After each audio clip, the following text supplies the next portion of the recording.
You I know? know him. Yeah, yeah, yeah. Oh yeah. So he was on this podcast with Andrew Schultz, the Flagrant Yeah, I podcast. know about that. Yeah. So he was talking about his record, like his record that he's had on air, and it was he had it. I don't know if he said a year ago or like a couple months ago or whatever, and it was 600,000 concurrent viewers. And I mean, that's a lot of fucking people. Yeah. But then in my head, I was thinking, Kai Cenat started streaming like a couple years ago, like 3 years ago, if even, maybe less. And his record already is like 200,000 viewers. And he's probably going to break it by the end of his subathon. So that's already like a third of the way to this guy, Stephen A. Smith, his record, who has been on air for decades and doing like he's as professional as a professional gets. Like he's been doing this shit for decades. And Kai Cenat that just started a couple years ago is already like almost halfway there. Like that just blew my mind. Yeah, this is the way. For sure, bro. Like, and just wait till like, cause also if you think about it, the only thing that's holding, that's like keeping cable relevant is sports. Once cable loses sports, once like they take it to a streaming platform, like if Netflix buys rights to the Super Bowl or YouTube TV or whatever the fuck, or even Twitch, bro, Twitch gets some live sports on there, then like cable is done and it's going to be replaced by other stuff like Twitch. And YouTube has already started replacing like regular TV, like TV that you watch, like the episodic ones on cable, YouTube and Netflix and stuff like that. Like they've replaced that. So Twitch is gonna replace like the streaming. Like when you want to watch something live, Twitch is gonna replace that for sure. And we've just barely even begun to scratch the surface of like what that does. Like there's so much undone shit on Twitch Yeah. that I feel like I have so many ideas for it, but I just have to wait for the right time. How comfortable are you with editing?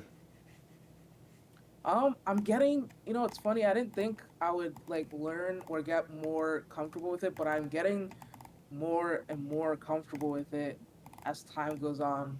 So like I have a vision for like the way I want my videos to be, and unfortunately, I'm not exactly at the point where I feel like I can edit that completely, but I feel like I'm close enough there. I'm like 75 to 80% of the way to where to editing like my entire vision the way I see it in my head.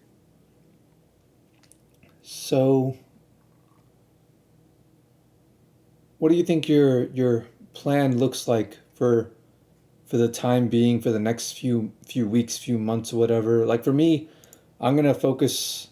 For me, what I'm gonna try to do is literally like every night at around this time, I'm gonna just hop on, react to stuff, edit it real quick, throw some clips up on YouTube, and just be done with it. And I'm gonna do that like I'm gonna try to do that every single day.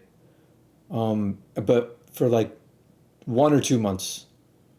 What about you? What's your plan? So I'm trying to be consistent on the main channel and start posting again. So I actually have a video. I'll send it to you. I'll enlist it and send it to you. But I have a video that like it's done, it's edited, and like I have a thumbnail and everything for it too. And I'm gonna post that on Friday, and then I want to post like consistently, like weekly, until at least like I have ideas for weekly for like at least until like March or May or around that time. Then like if I haven't thought of anything in between, like I have so many ideas, but I know what exactly I want to do between this time. And so my hope is to do that. And I usually like get a lot of main channel work done over the weekend because it takes me a really long time to edit. And but then reaction stuff I do that during the week.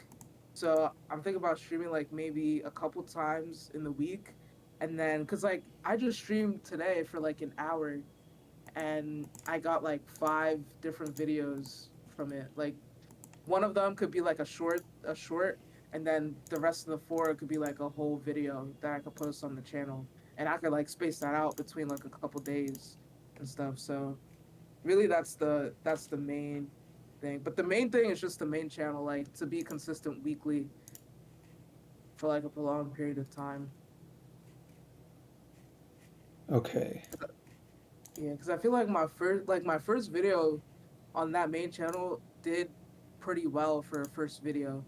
Like like it's pretty good that it wasn't just me and like five other people that watched my first video, and it was optimized for like SEO and stuff like that.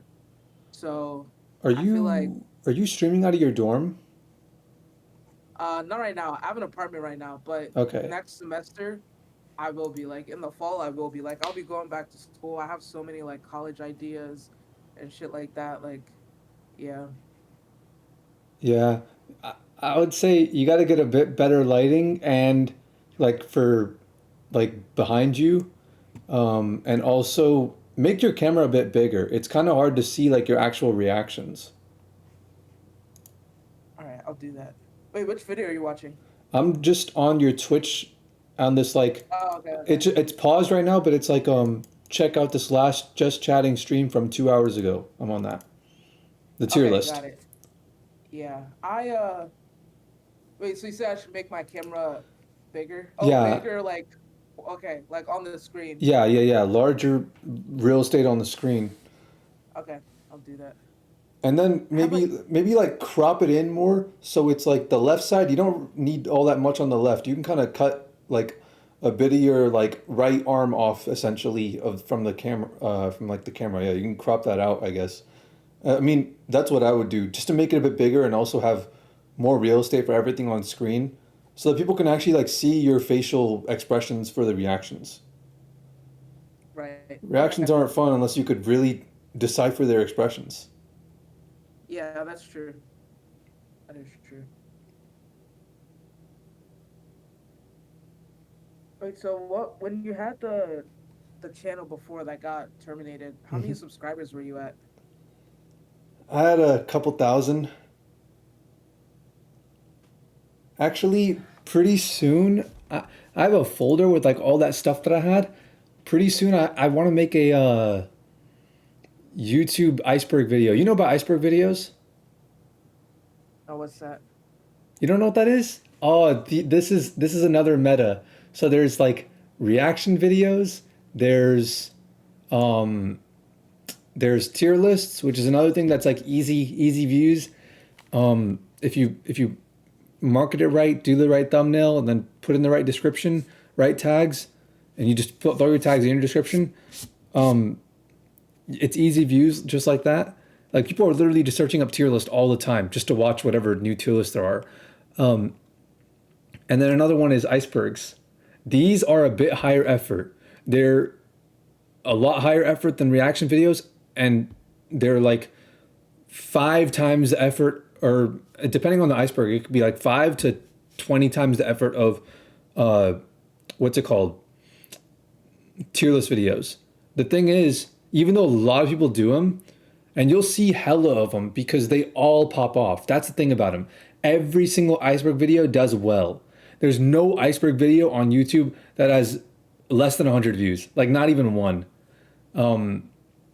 But the thing is, they're a bit higher effort, and there's not even close to as many people doing iceberg videos as there are tier list videos. And now it's popping off more and more and more. But you look up anything, like what's something like you said, like tech videos, right? Tech iceberg, and you've probably seen this kind of thing right here. Okay, yeah, look, the here I'm DMing it to you right now. The computer science iceberg, and basically these videos they you've probably seen this image before of like, oh, this is what's on the tip of the iceberg, and when you get deeper things get more obscure and weird You've and likely seen video. whatever. There's this other one. I'm sub to this guy Fireship, but I haven't seen this video. Oh, I've seen that one. You seen that? I've seen it on my my thingy, like my explore recommended page, So but I first of haven't all, like watched it. any kind of icebergs that you just look up like iceberg or whatever or tech iceberg. That's what I searched, and you'll find like hella stuff, and you'll be like, whoa, wait, the YouTube's darkest iceberg, rabbit hole iceberg explained, complete music genre iceberg. And it's like, hey, that's cool stuff to react to. But making icebergs is also like that's something I also want to do. And I want to make a complete YouTube iceberg. And when I do, I'll show off some of the like old YouTube stuff I had and like some of the money I made through that and all that. But if you want to, you can make that video with me because Uh, I might need people to help me make that video. It's probably not gonna be video. It's probably just gonna be a stream because I won't know everything on the iceberg. yeah, I'm down, bro. I'm down for real. How long do you think it'll take, like, to do it on stream? I think, um, I mean, you could just pop in and pop out whenever you feel like. Um, I was actually thinking of doing it in like two parts because I've seen the YouTube iceberg. It's comprehensive. It goes deep. It's there's a lot of things on the list. I think like I would stream one day for like 3 hours and then stream the next day for like 3 hours. Like it's a real deep video, but you could just pop in and be like, "Oh, you want to?" I don't know how familiar you are with YouTube.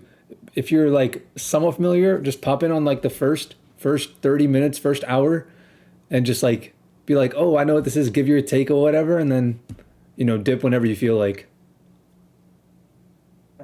It sounds great. So, like, when you say YouTube, you mean like the different like niches and stuff on YouTube, It's or like everything. It's like the different niches. It's like obscure channels. It's like scandals that have happened on YouTube, like YouTube history and like iconic moments throughout YouTube history and like the things that like on the business side that like the typical viewer doesn't know about, stuff like that, you know?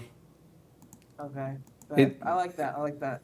Yeah, it's a lot. Like the top of the list will be like top of the list will be PewDiePie, Mr. Beast. It'll be all that stuff. So it'll be stuff that like everybody knows about, and then it gets deeper and deeper and deeper. And these videos always have great watch time because people always want to know what goes deeper. They always want to see what's Yeah, next. exactly. Yeah, yeah, yeah. Yeah. Search up I some mean, I icebergs. know. They might I think they're really good reaction content. Let me see. Search up whatever ones that you might be interested in. Like any keyword that you like and then iceberg. Or you could just look up iceberg chart or iceberg explained or whatever. They seem to always have the word explained behind it.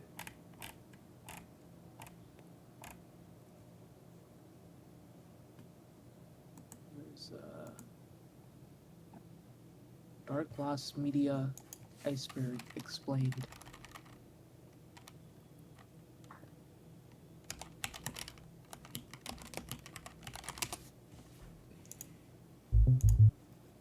Iceberg of existential horror theories. Like, There's a conspiracy theory iceberg, and this shit has 7.1 million yeah, views. there's a Like, lot of conspiracy theory icebergs actually. There's at least 100 of those same iceberg videos on YouTube, just made by different people. There's a subreddit that actually makes these iceberg charts, and YouTubers just download the image. They stream or whatever. They make a YouTube video, just going through things on the list, and they upload that video. It's actually like surprisingly low effort, but it's much higher effort than a tier list. Like there's this channel right here. If you look at his popular videos, right? He uploads really frequently, really high budget videos on like a really high production value videos on like audiophile stuff, like headphones and audio equipment and all that. His channel's been doing really well recently too. Like literally just a year ago, he had like 50K subs. Actually, like less. So he's doing really well. And occasionally we'll talk about other things, but he made this like if you go to his popular right here headphone tier list 2 years ago. I knew this video was going to be his biggest video. I knew it, and it's not his biggest video. His biggest video is There's this thing called the Sennheiser HE1. Every single audiophile person who makes a video on this particular headphone, it's always their biggest video. This one kind of doesn't count. This one's cheating. It's a $50,000 headphone, and it's considered literally the Damn. best in the world. None of these people actually own it. They just go to an audiophile like store, and they just get permission to listen through it. But yeah, so that's obviously his most popular one. But his second most popular one, if you even watch that video, I believe he says in the beginning, he's like, yeah, I see a lot of people doing these headphone tier lists and I know it'll do well. This was easily his lowest effort video and it did the second best on his channel. I knew it was gonna. And all of his other videos, you go to recently uploaded, you click on any of those videos, they're all like super high production value, like really nicely made thumbnails and lighting and all this stuff. And yeah, none of them even come close. Whatever niche you become a part of, just have it in the back of your head like, hey, can I make a tier list out of this, or can I make an iceberg chart out of this? And if you can, then might as well. I just thought of a video, um, and it's like, cause computer science is, I don't know, like a lot of people search shit up for that, and I feel like tend to computer have science more is time than huge. Computer science is huge on YouTube. yeah. But I eventually want to like get out of that. Like I don't want to do that. Like I don't want that to just be the whole channel. I want to use that to rope people in, and then keep them for like lifestyle and storytelling videos. Hopefully, I don't know. We'll see. But Honestly, I can. honestly, my personal opinion, just start doing whatever. Don't rope people into something when they think they're gonna get something, and then do a little bait and switch, especially with easy content like this. If you're gonna do like very like calculated high budget video essay type content to bring people in, then cool. And then you can do that and expect that you'll get like 50,000, 100,000 views a video, whatever, and really try to like put it out there. But for videos that for videos that are as low effort as reactions, especially like just for clips, rope people into exactly what you, there will be people that like exactly what you like, and you'll be able to cultivate that audience immediately. There won't be any need to like take the second step. It'll literally be inefficient. There's hell of people on YouTube. The algorithm will push your videos if you, the more you do it, the better you'll get at it, the better, like, it's just the nature of things, and I have to still get better at it too. But I know, like, the more you do it, the better intuition you'll have of what kind of titles and thumbnails you need to have. But for low effort content like this, don't worry about like, okay, I'm gonna do this and then I'm gonna get them into the content that I actually want them to watch. Nah, react to the content that you actually want to watch, that you genuinely are like passionate about watching. If it's like more like you based things, like more uh personality based things, then watch the creators that have a lot of personality to them that you can relate to, or you can point out like, I would do this or I wouldn't do this or whatever, things that would like really make your personality stand out. Do that right from the start if you want my personal opinion, at least with these kinds of videos. Uh, I'll definitely do that. I think. Well, my plan was to, because I still want to do that. I don't want to like, um, just do like computer science and then bait them in and then switch entirely to like lifestyle stuff. But I was just gonna do like maybe like one computer science video and then two like lifestyle videos, and then just like alternate until I eventually just phase it out, Okay. and then it will just be all lifestyles. But I don't know. That's just to like get an initial audience. It could be a bad idea. Could be It could, you could get an get initial decent audience. You following. could get an initial audience. But essentially what I'm trying to say is for for I guess really only for like reaction videos, especially for the more low effort the thing is, um if you react to a bunch of comp size stuff versus reacting to a bunch of lifestyle stuff, the same amount of effort you put into the reactions, like in terms of how many you do and how much you upload, it'll result in the same amount of audience. So if you're, That's true. at least that's what I think. I might be wrong, but I think it's it's just a matter of spamming out these videos and getting them, you know, to be picked up by the algorithm. And if you're going to be putting in the effort and you're going to be cultivating that audience regardless, for maybe not for like the edited, you know, production value videos that you want in your main channel, but for reaction videos, I would just go with whatever you personally enjoy watching, not what you think other people will enjoy watching. I'll do that. That actually, like, it makes sense the way you say it. Yeah. Also, I told you about the new, like, I made a new video. That's the link to the video. I think it should work. It's not it's not public yet. Okay. Oh, it says it's unavailable. Hold on.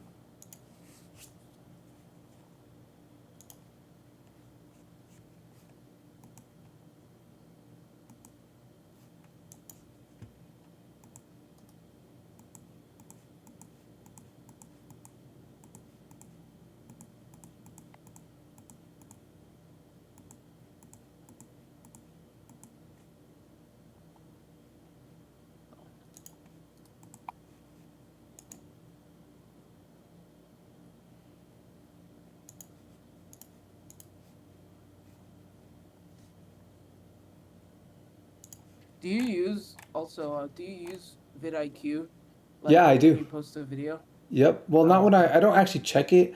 I have it installed, but it's I don't ever actually use it. I just have it installed. Gotcha. Interesting. Do you use it? I used it in my most recent video. So, like, to make sure my title and description had like enough buzzwords and stuff like that. And it also helps if like you have stuff that are like commonly misspelled. So like it'll help your stuff to still surface in the like for search results if you have like a word there that's commonly misspelled and you spelled it the right way in your title what people commonly misspell it. Yeah, I want to start using vidIQ, but I want to actually start paying for the premium version to get all the features, and then I want to start using it. I think that'll be a lot more efficient, but I don't want to start spending money on stuff that is not going to make me any money right now. Need a bit of a budget Yeah, first. yeah, no, Also, I definitely. yeah, if you want to do reaction videos, can I send you channels that I think would be good to react to? And then if you like, you let me know whether or not you actually want to react to their videos or not, and you could just spam like, because actually here's the thing. If I was you, I wouldn't react to just videos. I would just go through entire channel catalogs. Because if somebody likes that channel, then in the same way that they would click on one of their videos, like that channel again, in the same way they'd click on one of their videos in like the recommended of one of their videos, if they see like you react to one MKBHD video and then in the suggested there's another you reacting to MKBHD, they like the video, they're going to click on the next one, probably.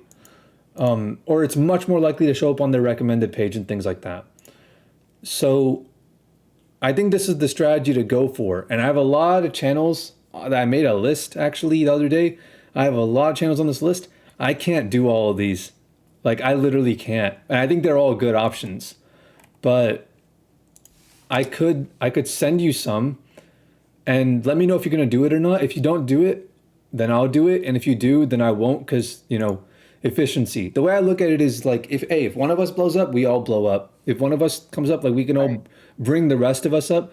Let's be efficient about it. Let's not all react to the same things, and let's like, you know, if you decide that you want to react to any channel that I send you, then let me know. Okay. All right, for sure. There's no way I could react to all these channels even if I wanted to.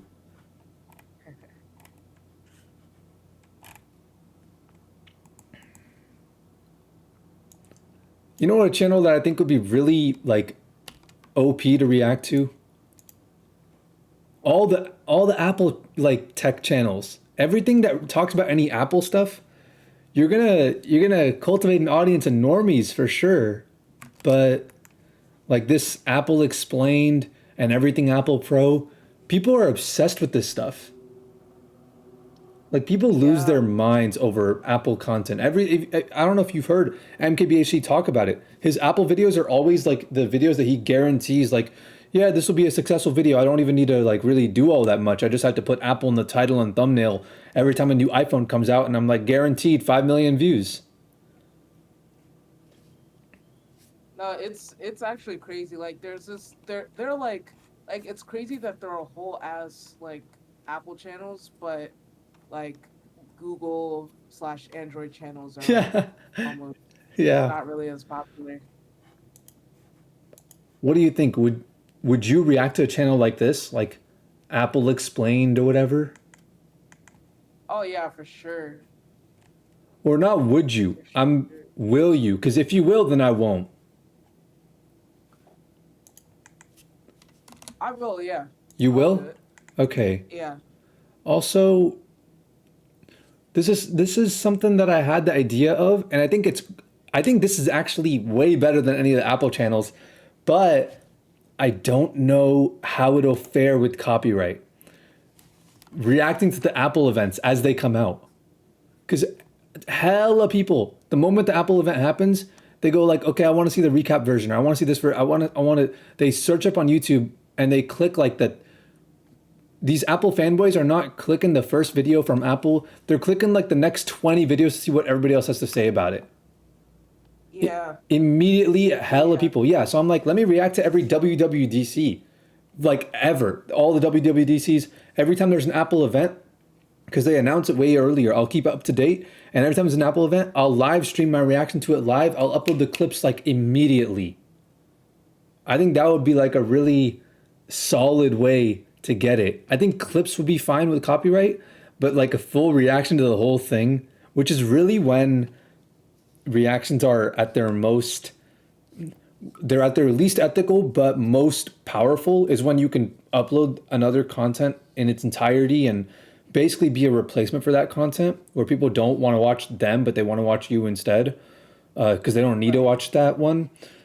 I think that's when it's at its most powerful. I don't know how that would fare with reacting to Apple events. I think they might actually take you down, maybe. I think they would definitely take you down, but if it's like simply just your reaction, I think maybe if it's like your reaction plus like some audio, they might not take you down. Like that's a little bit of a gray area. It's a risk. But It's a if it's risk. Yeah. yeah, yeah, yeah. But if it's like you reacting and you have the whole Apple event in the background, then they're for sure taking you down. Yeah. And that's the And they have thing. released that I link. I really only want to react to stuff that I can be absolutely sure like, hey, I could just play this. I could just re-upload this and I'll be fine. Like that's the kind of cuz I have way too many things on this channel list. And so I'm kind of trying to be a bit, more picky choosy now and be like, yeah, nah, if something is a bit difficult for me to react to and I got to be worried about it, I'm not trying to do it because I got options. So Yeah. WWDC, I think it would be great. Because like I don't see anybody else like really reacting to it like that. Not, I mean, I do see people, but not like that. And I think clips and stuff like that here and there. But I want to go for low effort stuff first. That makes sense. Like to like get your name out there first at least. Yeah, I know you could do it with other events like E3. I mean, if E3 is even still a thing, but everybody would react to E3 like in its entirety, and they wouldn't do anything. Interesting. Is E3 isn't E3 the is that the Nintendo one or is that It's like just the the games one? It's games. It's all games. Nintendo gets invited every year, but like every other year they decline and they have their own event. But they show up a lot of the time. And now it's like Uh, since COVID it hasn't happened, and then this year they were gonna have it, and then it got canceled or something, and it's like a real it's a mess. It's a mess, and it's E3's had some issues.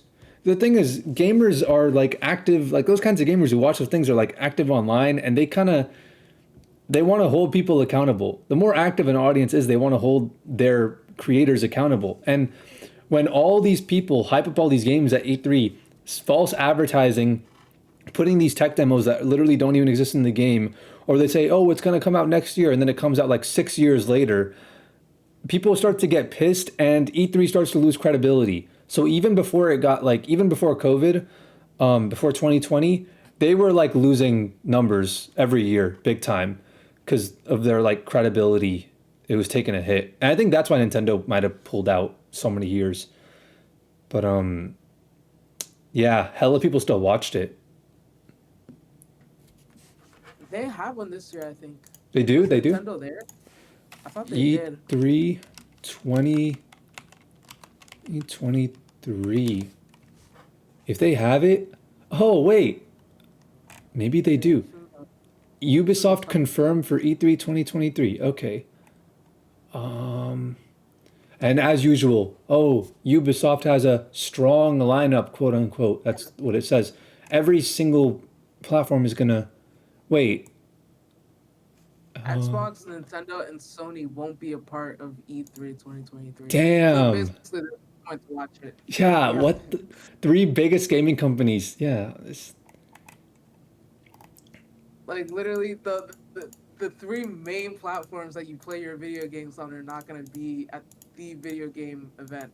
There's Yeah, no point. but I mean, okay, well, they like there's a lot of other game developers that are probably going to be there, like like Ubisoft, maybe EA, and they're going to do the same thing they do every year and just get some random celebrity like Snoop Dogg to show up and like play Madden or something like that against like a bunch of teenagers and like crush the pro players or whatever, and then be like, hey guys, we released the same game this year for like 20 years in a row. Buy our game. And maybe like Bethesda's going to show up and say another like try to sell another unfinished game.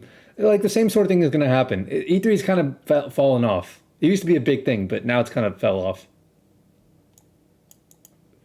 I remember when it was like really big before. You don't remember? I remember in like 2013, we'd lose our minds. We'd all like it was like the Super Bowl for us. Me and my friends. It was like we'd be counting down the days. Yeah, no, I was saying I remember when it was. Oh, I thought Yeah. you said you don't remember. Yeah, it was Well, a I didn't really watch it like that, but I remember like when you hear E3, it's like usually this big event.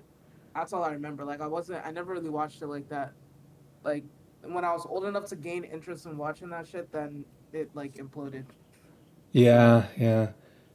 They had some crazy iconic like all the GTA 5 stuff and the PlayStation 4 stuff when all that was coming out. That was the peak. yeah, So bro, GTA 6 though, GTA 6 better be in fucking 4D or some shit. I don't trust them. I don't With trust how them. long it's taking. Yeah, I don't You don't trust think it's them. gonna be that good? No, I really don't. I really don't. I think man, like Rockstar, I don't know. I have a hunch. I have a hunch. It's just an intuition. And it's not like a I'm saying to people like, "Hey, I don't think it's going to be that good." And they're like, "Why do you think it's not going to be good?" And I'm like, "Convince me why you think it's going to be good." I mean, there's not like too many ways to fuck it up, to be honest. Because GTA, if you think about it, GTA 5 is like a super old game. Like all you have to do is like make the graphics better, which isn't that hard to do. So Nah, that's nah, nah, honestly nah, all you have nah. to do. You don't understand. You don't understand the like. Okay, um, for example, you should watch some Dark Viper AU videos. Actually, go to like his most popular ones and like watch a couple because he speedruns GTA 5. And his most popular clips are like GTA 5 clips on his like clips channel. But like the story of these games is is interesting and entertaining on the surface when you're not thinking about it. But when you start like really, really diving deep into it, you start to go like, holy shit, there every single move they make is ahead of its time. Like it's an insane thing to follow up. It's insane to follow up. Like GTA 5 uh like Michael witness protection. There's like whole subplots that people have on YouTube. Look at this. Various You don't got to watch this video or watch it on your own time if you want, you know. But 5.7 million views 2 years ago. And in the description, I've heard this misconception a lot. Many people have not put the bits of the story together to understand the bigger picture of what went down between Dave Norton, Michael DeSanta, Trevor Phillips, Bradley Snyder in North Yankton. And he goes into like the lore. Bro, people talk about hella GTA lore about like Michael was never in witness protection. They make memes about all this stuff. Like it actually goes insanely deep. It actually goes insanely deep. Like there's a lot you got to do to follow up a game like that. I don't know, man. Like I feel like for the average person, because the average person isn't really going to like know too much about it. Just as long as they like one, obviously improve the surface levels, so like improve graphics and shit like that, and then improve maybe like also change the scene, so like base it in a new city and have if they have a storyline that's at the very Yeah, least yeah. just as in depth as You, GTA 5, then I feel like people are gonna say, "Oh, this is the greatest game of all time. This is you're blah right. blah You're right. blah." The average person won't care that much about the really really deep things that GTA 4, GTA 5, and these games do. But the hardcore fans will absolutely care. They'll be like, "Bro, you guys spent like 10 years making this game and it has such a like surface level story." They want like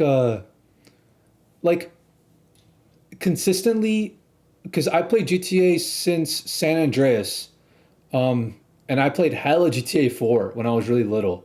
Um, that might have been a mistake. But I played it so much and the story of GTA 4 like I hardly understood it back then, but I see people now starting to act like how people acted in GTA 4. Like they're way too ahead of their time. And it blows my mind and it makes me like really, really appreciate the series so much more. I feel like a lot of people, and no small amount, because GTA is not like remember GTA 5 sold like $900 million worth of copies on the first day. They broke a billion in 2 days. Like it was an insanely high amount of actually for a while it became the highest grossing thing ever. They grossed like $6 billion. Like it sold more than any iPhone. It sold more than any toy, any movie, any video game, any artist, anyone. It was like the highest grossing thing ever for a while. For a Yeah, while, but like but if you sorry, go ahead. like and I feel like part of the reason why is because the average fan is not going to care about these things, right? I can totally see that. The average fan is just going to run around and like, shoot old ladies in the street. Sure, I'm with it, but I feel like the average fan is not going to be as hype about the game like even later on after the game comes out, unless like the hardcore fans who are like really the more active gamers are gonna constantly be hyping it up the way they did, like, hey, GTA 5 is the best game ever made, GTA 4 is the best game ever made, like that sort of thing. People are like the games nowadays, like they come and go really, really quickly, you know? Yeah, I I don't feel know. what I you're just have a I saying. just have a hunch if they don't put depth into the story and the characters. Because I didn't get it at first. Like I'm just a normie average player, but when I started to watch videos on GTA, I don't watch them anymore. But for like a couple of weeks, I was watching videos on GTA's like lore. Like you can look up like GTA lore. Just look up GTA lore. When I started to watch those videos, I watched them for like 2, 3 weeks or whatever, and I'm like, damn, this shit is way, way deeper than I thought. And that was what made me go like, yeah, nah, these are the greatest games ever made. And those are the games that'll like make in conversation, it goes viral and it passes itself along. And like the average, 40-year-old mother knows what GTA is, but she'll never know what any of these other games are for that very reason. I feel like the Yeah, hardcore fans are really what they're the whales. They're the whales that really spread it to the average people and really push the average people to be like, yeah, this game that you're playing, it's worth playing. Because there's a lot of great games. It's just a matter of what people are playing. And a lot of average fans are just going to play essentially what they're told to play, essentially what other people are playing. Like if everybody hopped on Battlefield, everybody would be playing Battlefield and nobody would be playing COD. And if everybody was like, man, fuck Battlefield, let's all play COD, it's a social thing. More people will be playing COD than Battlefield. It's like by and large a social thing because all these games are, well, not all these games. Sometimes there's like really great games, but for the vast majority of the time, like most of these games are just kind of phoned in by the developers. It's just like, okay, new year, new game, you know? And there's no like particular, like there's incredible masterpiece games out there that people just don't play. Like really, there's a really old Rockstar game called Bully and things like that. People just don't play these games because they're too busy playing games that everybody's playing for the social aspect. And I feel like these hardcore players are the real drivers of that social aspect. Always making videos on like this is a 10 out of 10 type thing, you know? Kind of reaffirming what these people are like, okay, this game I'm playing, yeah, I'm gonna keep playing it. And all the memes that come out of it, and then all the streamers that play it, and like even still to this day, there's hell like GTA role play stuff. Like Aiden Ross still does that, I think. Maybe not anymore, but he was doing it not too long ago. Stuff like that. yeah. I think he does still do it actually. Oh, he does? Yeah, like him and people like even Kai Cenat does it, and I don't know if you know like any of the people in AMP, which is Yeah, like the yeah. group that Kai. Yeah, I've actually fan of met a few people from AMP. I've actually met them. Not on in real some, life. yeah, yeah, not on some like content stuff or whatever. I met them because they live pretty close to me actually. That's crazy. Wait, so you live near Atlanta? I live in Atlanta. Oh, okay. Wow, interesting. So it was like That's insane. totally, yeah, it's just like mutuals, no other mutuals. We met at like literally met like on the way to a football game. So Did you say hi? yeah, yeah, yeah. But it wasn't the situation to get connected like that, give like a business card or whatever. But it was whatever. Yeah, that's crazy. Bro, Atlanta is like it's like the next big place. It's the Well, it place to actually be. already is. But It's the yeah, place like to be. already Yeah, it is. it for sure is. And I'm about to actually Especially move a little bit into the. I'm not actually in the city. I'm just outside the city, but I'm about to move into the heart of the city where like everything goes down. yeah, bro, especially if like you're looking for a place that's like more culturally diverse. Like besides Houston, Atlanta is like one of the biggest cuz LA is nice, but everything and everybody is like all fake there. Yeah, And New York is like most of the same stuff and it's really cramped. So Atlanta yeah. is like the next big place. I really No, like I'm New actually York. going to Atlanta in a couple. Really? Yeah. Wait, you're going to Wow, Atlanta? really? Yeah, bro, I'm going to Atlanta in like about a week. No, 2 weeks. What the? You didn't tell, bro? We got to link up. For sure, bro. I have a so I'm going for my 21st is coming up. So I'm about to turn up in Atlanta.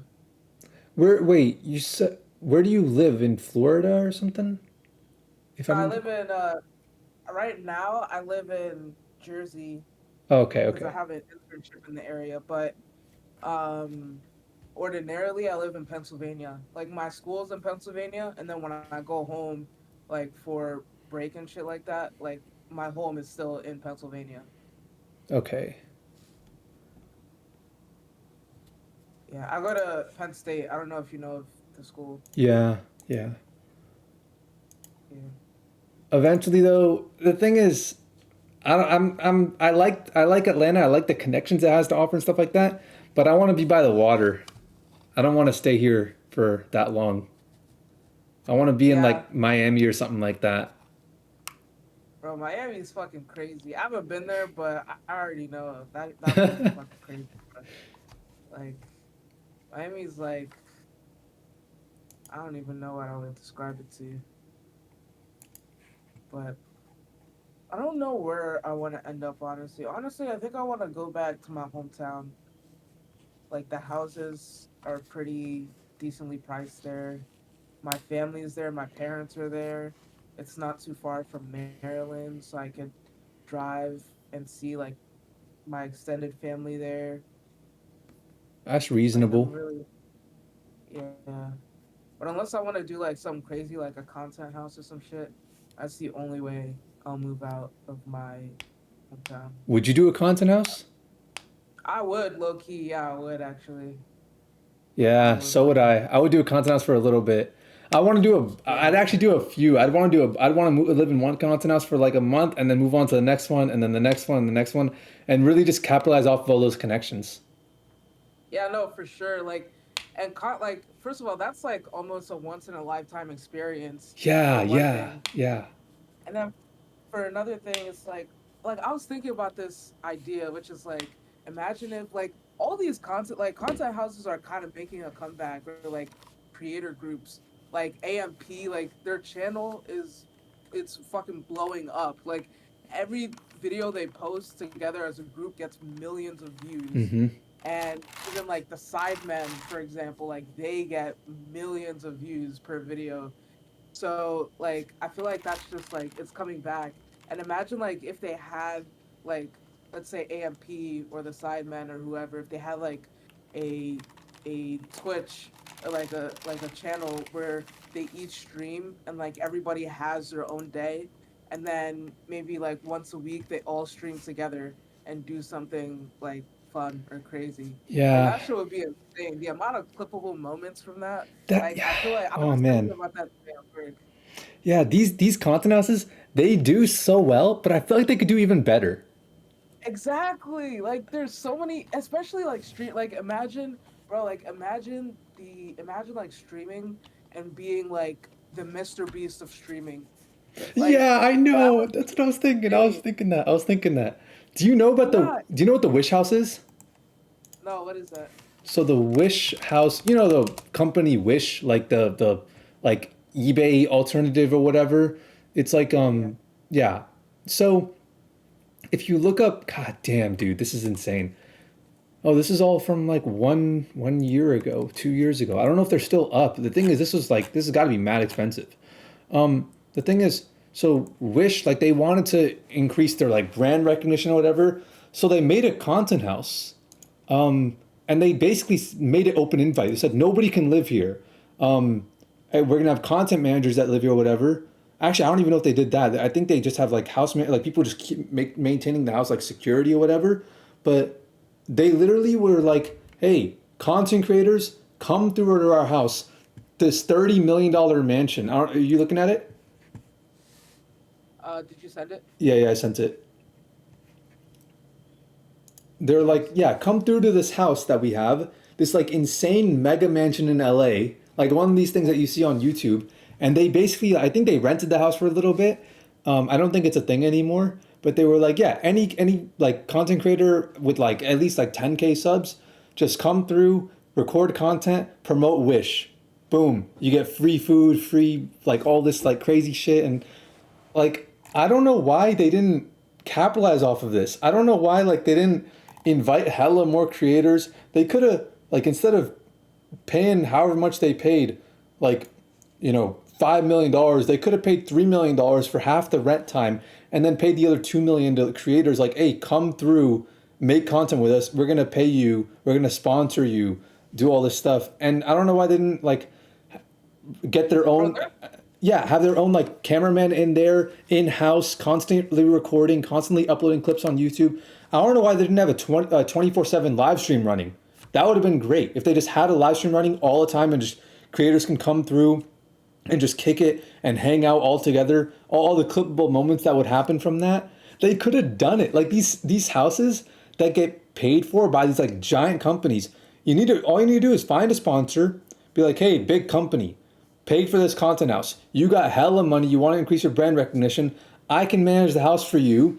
Pay all this money, and I'll make sure to reach out to these creators and tell them, hey, we can sponsor you. Here, we'll pay you this much money. Come through to the house, kick it with us, make some content with us or whatever.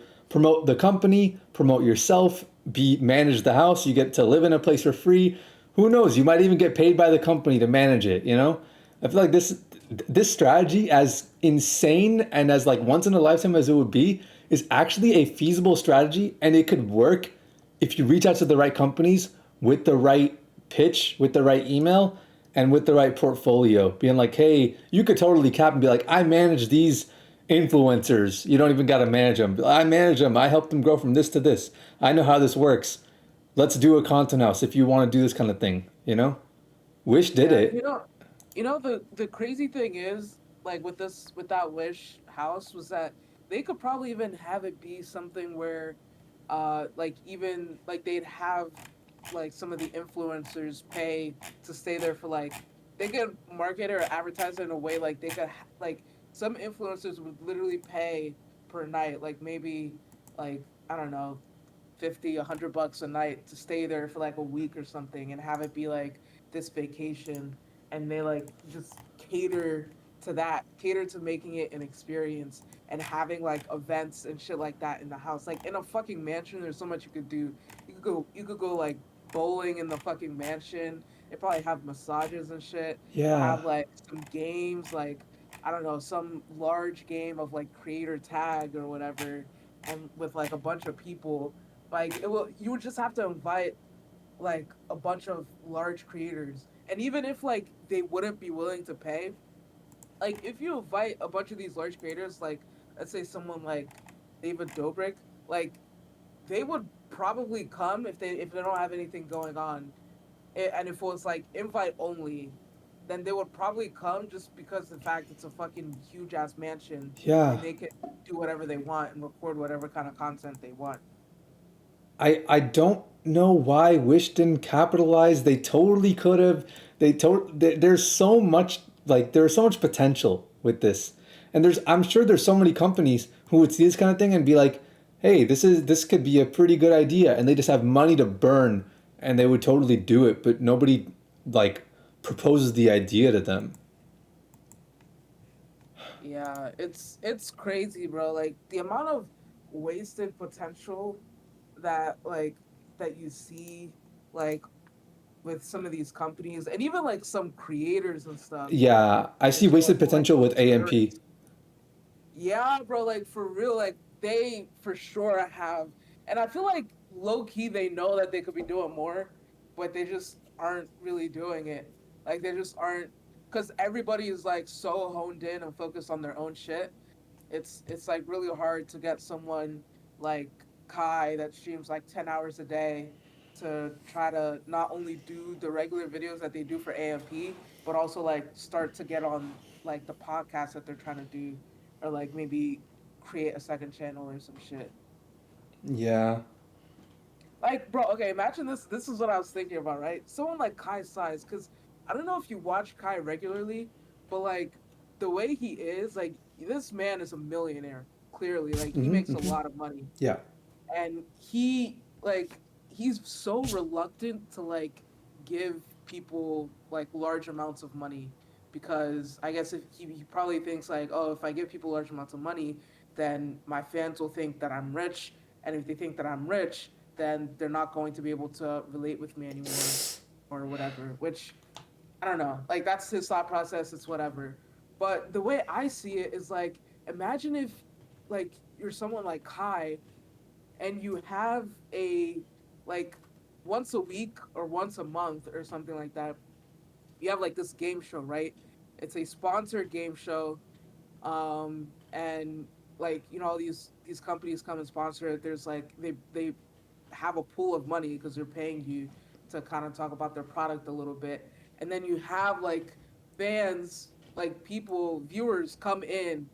Some you could even like fly them out in person to like some undisclosed location in Atlanta or something, and you have viewers come in and they do like this game show live, or they play like some game live, like fucking like you could do like paintball live and then stream it to the rest of your viewers once a week or once a month, like this huge event. You go all out, and the winner wins like a large amount of money, like 50,000, $100,000 or some shit. that would like even at that, if it's like this huge sponsored event, like Kai would still get to take home and keep a lot of it. Like it would be crazy, and it would bring in a bunch of people. Like it's kind of like Mr. Beast. Like Mr. Beast wasn't reluctant to give away money because he didn't think, or because he didn't want people to think that he was rich or whatever. Like he still gives away large sums of money, and people still fucking watch him because his videos are great. And it would be the same thing with Kai. Like if Kai gives away large amounts of money, people will still watch him because he has good streams. Yeah, yeah. Hmm. But like if I ever get to that size where like I'm making that amount of money, like bro, I that's what I want. Like I have that idea. Like that's what I want to do. Like at least once a week, or at the very least once a month, have like a game show. Maybe like fly out a couple people or whatever, and have them like do this like just this large game show sponsor event. Tell the viewers like, yo, like y'all interact with the ads a little bit, just so that we can still do this, keep doing this, and keep getting some of y'all out here. And like a lot of viewers would do it because they're cool like that, and like it would be this huge thing. I could see it being a huge thing. You know I what's don't know. crazy? I'm looking at this thing right here, this wish house. I'm just now realizing. I looked up the wish house. I'm just now realizing this is Dan Bilzerian's old house. That's crazy. You know Dan Bilzerian, right? Yeah, that's the he was like he made like allegedly made like $50 million from poker, and then he had like all these models come to his house just so he could take pictures for Instagram and shit like Yeah, that. yeah. Allegedly, allegedly. But Allegedly, yeah. yeah. He also allegedly like did hella scams and stuff, but it's all alleged. But yeah, look at okay, this is the Wish House up top, and then there's Dan Bilzerian's house on the bottom in this picture I just sent you. Doesn't that look That's kind of? crazy. Doesn't that? I might be tripping, but No, it's the same house for sure. yeah. It's the same house. Hold on, I gotta. 100%. Let me copy this. Put it in here because I have vidIQ on here. And let me just check these tags because I think this dude knows. Yeah. It's the same house because like the center of the top looks kind of like a boat, Oh and yeah, then yeah. at the bottom it has the same thing, the This same center that looks like the boat. yeah, this guy who did this mansion tour right here, this Enes or whatever, Enes. Hmm. Yeah, he did this tour and in his own tags, he put Wish House and Wish. So That's crazy, that's bro. it. I guess they know. So the the Anise guy, he said the house is $100 million. Then this other Sammy person, she said it's 30 million. Yeah, I wonder I don't know. how much it actually costs. Housing market, it fluctuates. But at some point though, like people always say like real estate is a really safe investment, which generally it is. But at some point, like once you start building houses like this, like houses this big, It's not. It's like not safe. This is not safe at yeah, all. exactly. Like the fact, literally, there's only like 3 or 4 people in the world that would be willing to buy this house. Yeah, this house is I mean it would cost you like 50 grand a month to maintain. Just to maintain. Even if you Yeah, own it. like literally, like more than a fucking Tesla, bro. A month, like buying a Tesla a fucking month And is besides, insane. no one's going to be able to use all this space. That's true. This People, this actually does work great for a content house. These kinds of houses actually are phenomenal for content houses because big companies can afford them. Like I know real estate companies that are like so small they don't even have websites. They're not even on Google Maps, but they're like these corporate like the corporate side of America makes so much money. Like these companies could afford man, they could afford a house that's $1 million a month. Like in rent, and it wouldn't be a problem for them. There's probably hella companies that could sponsor a house to be a content house and be like, hey, this is our content house, whatever, right? And all the creators that come through have to like promote our company and all this stuff. That would actually be perfect because these houses also look at this. Like I'm looking at this one, it's got like one, two, three, four, five garages, and they all look like 2 car garages. So it's like this is perfect for content houses. But I No, for it's so much wasted potential with content houses for real. Like, I feel like people think that it's like it's falling off, but it really isn't. Like, when a new content house comes up, people are always gonna be curious, and if they're able to make good content together, then it'll do well. It's that simple, yeah. literally. Like that's the one main thing from like the golden age or era of YouTube that hasn't really changed much. Oh my god, wait, these videos would be great to react to. Like these kinds of architectural digest videos, like with like the mansion tours or whatever. Yeah, bro, he has a whole other channel. Wait, let me find his name. Yeah, I think I've seen it. I think I've seen it. This is like a second one in these plus. Yeah, yeah, Hmm. yeah. I think these kinds of videos would actually be great for people to react to because I know people go on and they binge these. And if you strike a chord with someone, if you resonate with someone in the way that you react, like if you say certain things and you have some sort of mannerisms or whatever, and they like to tack that on to the to whatever tour they're watching.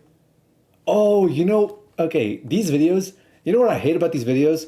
They're always so fake. They're always so like there's never an instance where the dude is real and he's like, this is something that's stupid in this house. The guys who's touring the house is always like, everything about it is incredible, and they only point out like positive things. They never say a single negative thing about the house ever. You could totally, if you react to this stuff, you could take some of these channels. I'll take some of these channels, and we'll split them up if you want, if you're interested in this sort of thing. Because I'm down to react to stuff like this. Except be the reasonable voice. That's something that you could add value with that people are not going to get just by watching just this guy. Because this guy's like a real estate agent or whatever. He wants to sell the house. He only wants to say positive things. But point out like all the stupid things with the house. Like, hey, this is a stupid design. Like, I don't know why he's boosting the design like this. Like, No, bro, I saw this one video. The same guy, he did a video with Graham Stephan. I don't know if you know who Graham Stephan yeah, is. yeah, yeah. But yeah, he did a video with Graham, and they were touring this house, and he was talking about this like palm tree, and the palm tree costs like 30. I don't know if it's 30 or like $40,000. Like a palm tree that costs the amount of a car. Like that's fucking crazy. Like literally return the damn palm tree. I fucking want my Yeah. money back. This is actually, I feel like this is a great idea to react to content like this and be the voice of reason in these videos. Because that's something that people are missing when they watch these videos. Hella people go on these videos, they watch them and they just binge them. And they watch them for hours at a time. Next giant house tour, next giant house tour, next house tour. And they just watch hella of these. And they get hooked onto whatever the formula is.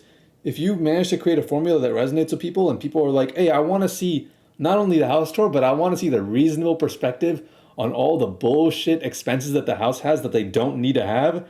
Hey, I'll watch these videos instead, you know? And they'll watch all of them. They'll go through all your clips.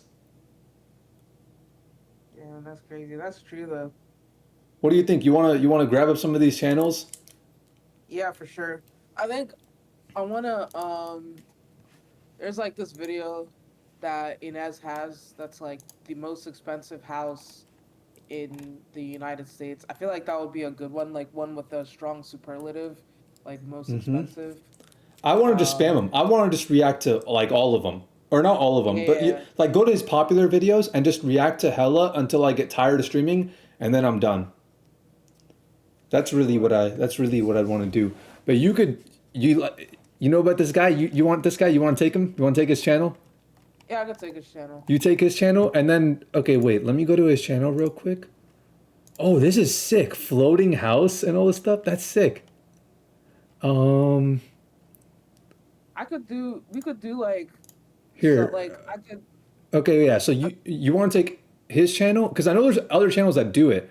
I know about Architectural Digest, um, and that was the one I was just thinking about actually. When I just thought of the idea, I was like, oh, Architectural Digest videos would be good Because I think they also do other stuff. They do like celebrity houses and they do like cars and all that stuff too. But yeah, if you want, you could take this dude, Enis or NS or whatever, and take his second channel because you don't want to miss out on that. So That's true. so get the popular videos of his main channel and the popular videos of his second channel, and I guess just get everything that has like there's 8 videos on his second channel that have over 2 million views. The ninth video has 1.9. So I guess maybe just do like 8 or whatever, something like that. It's up to you, but yeah, let's be efficient with it. Let's run through these channels. Like after like a month or two, let's be like have hella reaction content on our channels. People could just binge it. Bet. I'm down, bro. Ooh, I'm this in is there. sick. If you want to react to any car videos of me, I'm down because I know a lot about cars. I'm into cars. All right, bet. But I yeah, you take Anise. I know there's hella these. Okay, let's mansion tour.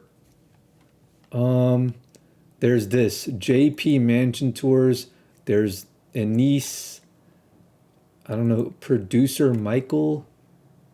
Eric Conover. I think I've seen his videos. Eric Conover. Property grams. There's hella. I'm only gonna watch like 5 videos from each person. Um,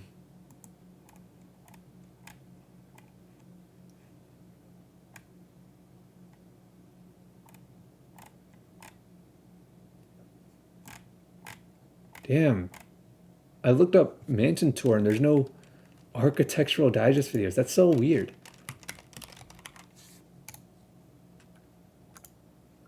Hi, I'm Sam. I guess they do a lot of other stuff too. But okay. So there's a few here. There's this guy. Okay, I'm gonna mark these down, okay? So you got Anise and you got his second channel. mhm. I'll take Architectural Digest, unless you want it. No, you can have that one. Okay. Um and then there's this guy, Ryan. Let me just put all the links of all the guys right here in Discord. There's this guy. There is this guy, Property Grams. Is Property Grams like a real person or is it just like a text to speech? Here. I was wondering what this. Oh, okay. Yeah, it's like a real dude, but I guess he's not like just talking behind the camera and stuff. And then there's Eric Conover. I've seen this guy's videos, I think. I'll have to check it to remember it, but um, there's also this guy, producer Michael. Wait, does he? I guess he does. Yeah, I guess he does the same sort of thing.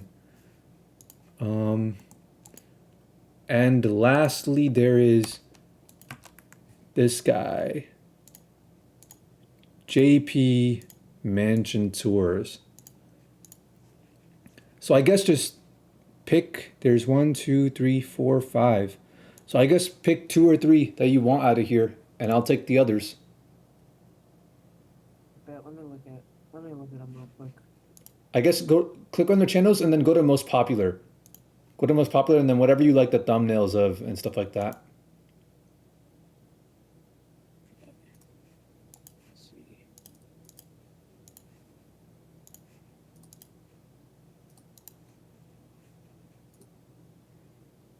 This guy Eric Conover's most popular video is I work out like Chris Hemsworth for 30 days.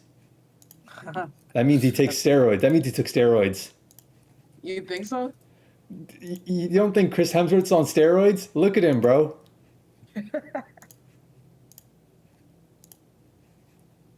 Yes. Like,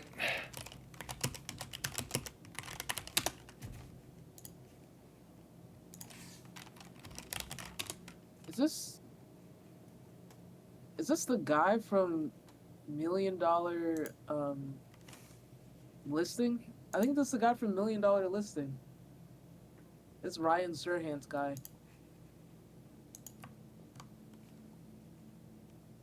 They have a reality show on, I think it's Bravo. look at this. You think that's not like you think that's Oh, yeah, that's achievable without steroids? That's not no, that's possible. definitely steroids. That's That's- definitely steroids. With like just a little bit of steroids though. yeah, he was nothing before the first Thor movie. He was like a normal dude or whatever. And then Thor came out, and after like a year, he's like jacked like hella. I'm like, bro, that there's no way you're after like newbie gains. You're like getting like you're going to the gym. There's no way you did this without some kind of assistance. That's funny. Yeah, no, that's definitely steroids. That's funny. Uh, No way! Look at this. This is inhuman. This is inhuman sized muscles. it just doesn't even look like it fits him. It looks like it could be implants, like muscle implants. Oh my gosh,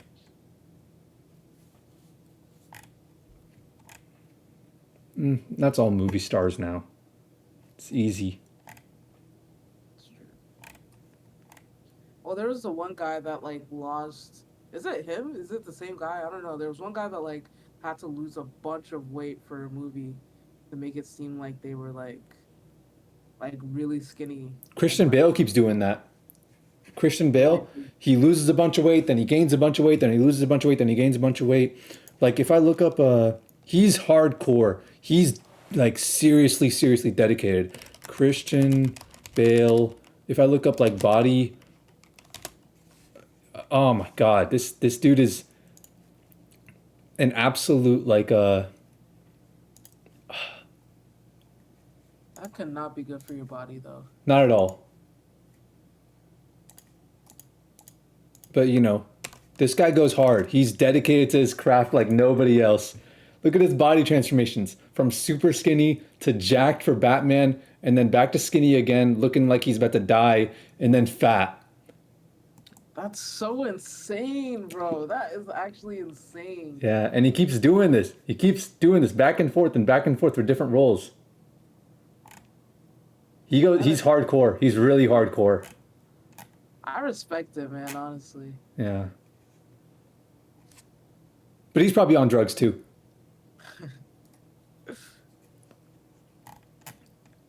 Have you seen what these new like celebrities and these new people like the drugs that they take now?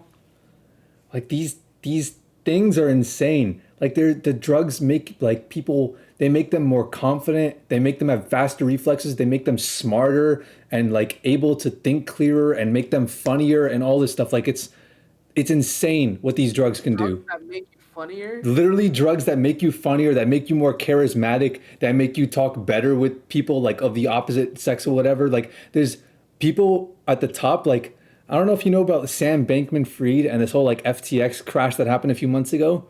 Yeah. That dude like he had all these pictures come out of like his desk and there's all these like brain enhancing drugs, like not even stuff that like you can find like it's like black market stuff that they have in like Thailand that's illegal in America, like insanely powerful brain enhancement drugs, like not even for your body, just for so you to like memorize stuff really fast and like hyper fast learning and all that.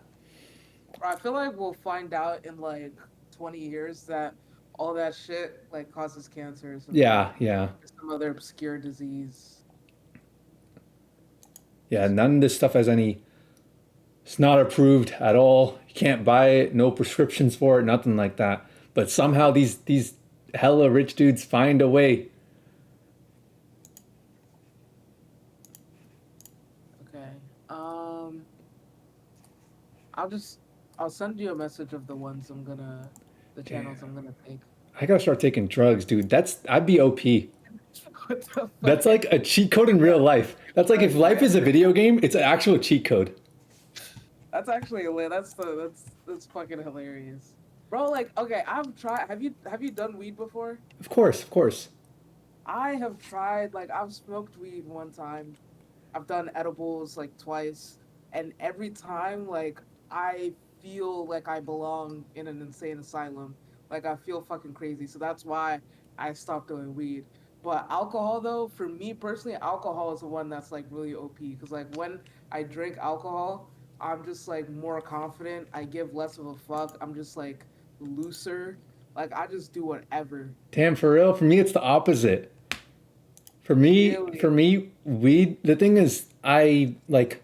It was like that for me for like I don't know, like 3 years where I never really enjoyed smoking like that. But regardless of whether or not I liked it, I was still gonna end up smoking because I live in Atlanta. That's just how it is here. It's just gonna happen. It's unavoidable. And so after that, like ever since like 2018, it's been nothing but like superhuman level of like creativity for me. It's Interesting. like, and the thing is I can't do it too much because it actually like it kind of, I start overthinking and I start like thinking really, really deep into things, like really deep, profound things that have nothing to do with like reality or anything like that. But they're just like really deep, profound thoughts that like people would expect from people who are on like psychedelics. And it's insane the kind of like thought process that I have. I record it and I'm like, maybe I just think I'm more creative. And then I listen to it back with my friends or whatever, or people I just show and they're like, nah, dude, the stuff you're saying is philosophical. And it only happens like I can only do it if I have like no tolerance. So I don't smoke weed. I only smoke weed like once every 3 months or so now.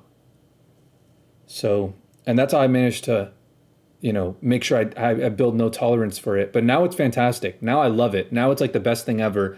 And it's scary because I don't want to do it. I know it's an unproductivity drug. I know it'll make me lazy, and I don't want to.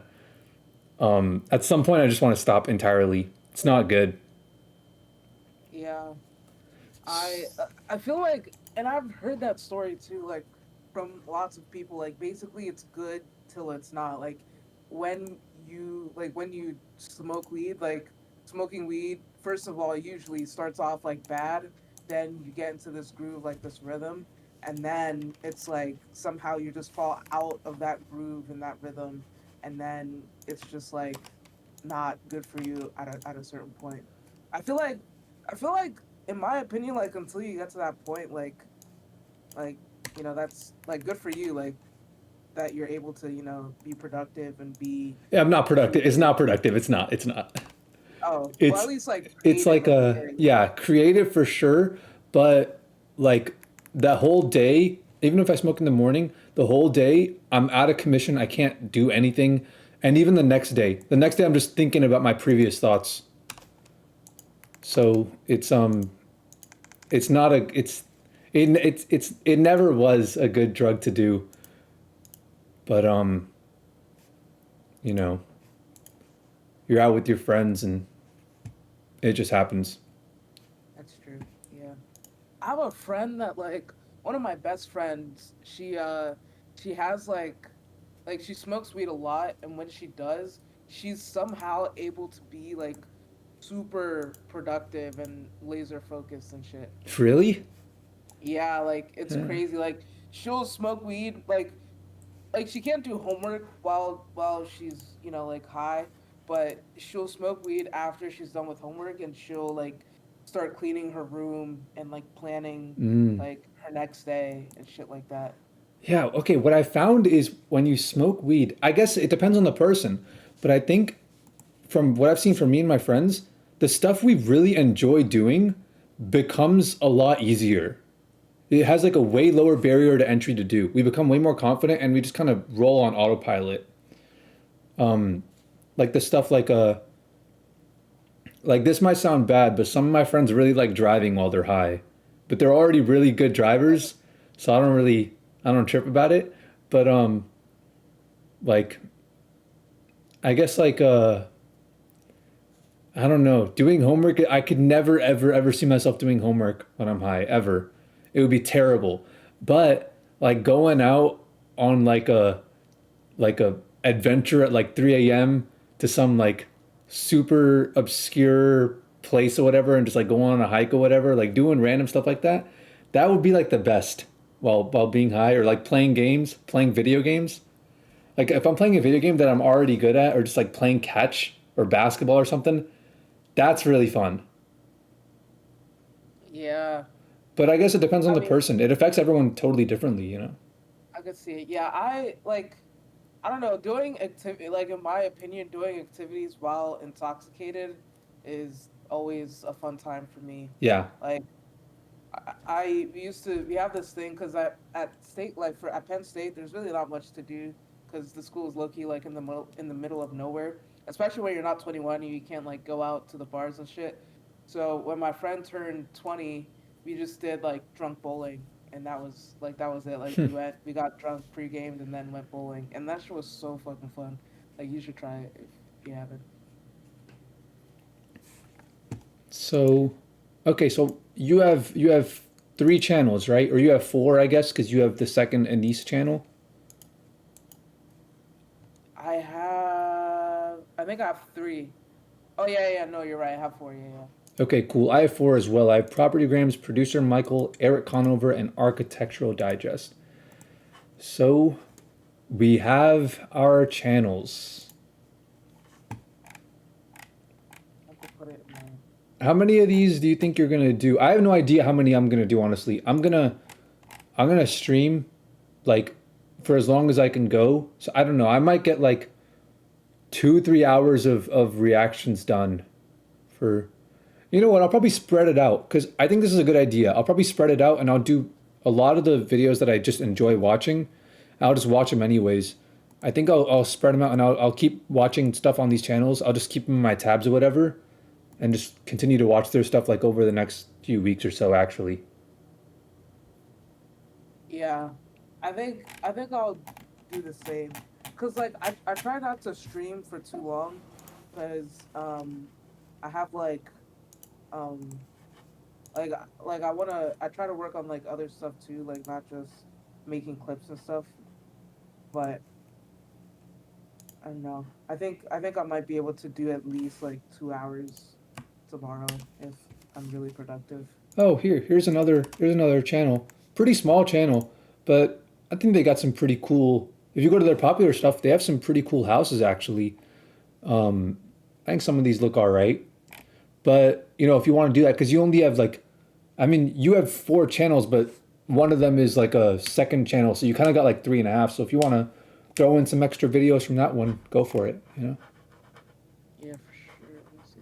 Yeah, this shit looks. It's like, oh, they haven't made videos in a couple years. I'll still Hmm. do it though.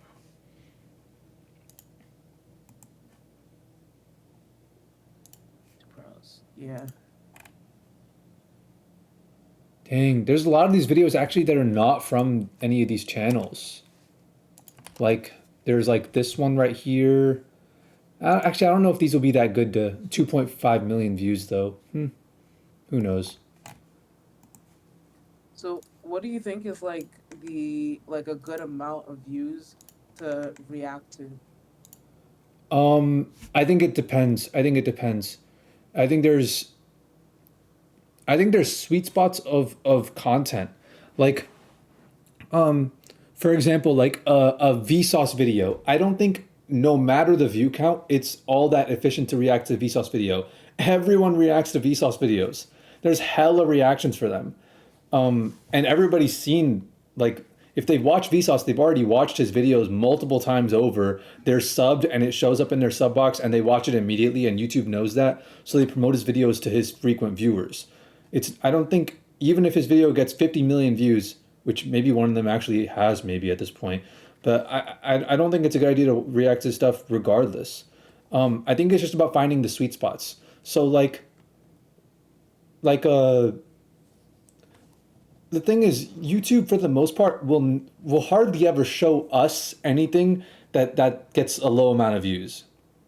So like even low viewed things, the lowest like things that YouTube will usually recommend to people like us is like 50,000 views at the lowest and stuff like that, in our recommended, because they only want to recommend very highly shown things, and occasionally they'll experiment here and there, but for the most part, I don't think it necessarily matters. I've seen people react to things that have like 10,000 views on YouTube and their video themselves gets like 25,000 views. I think if you can build a good chain of suggested videos, So, like for example, with these architectural digest videos, or not to, like the just the um, what's it called? Just like the mansion tour videos, right?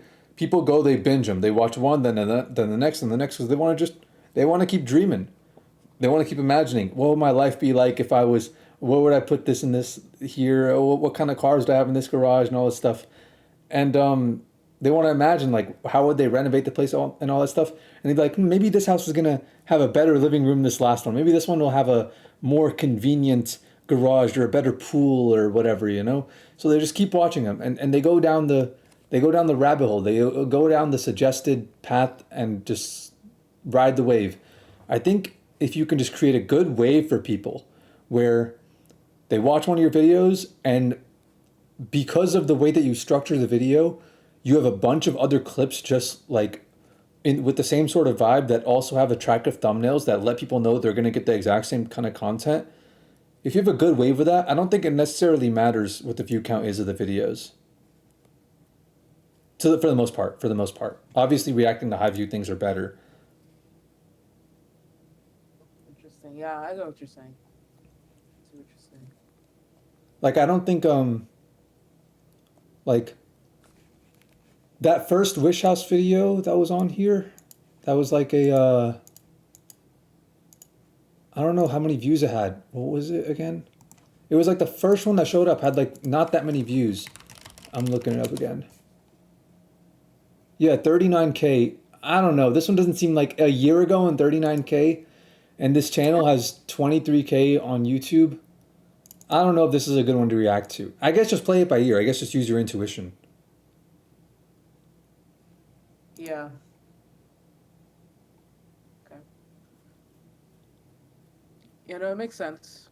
Oh yeah, and you're doing JP Mansion tours, right?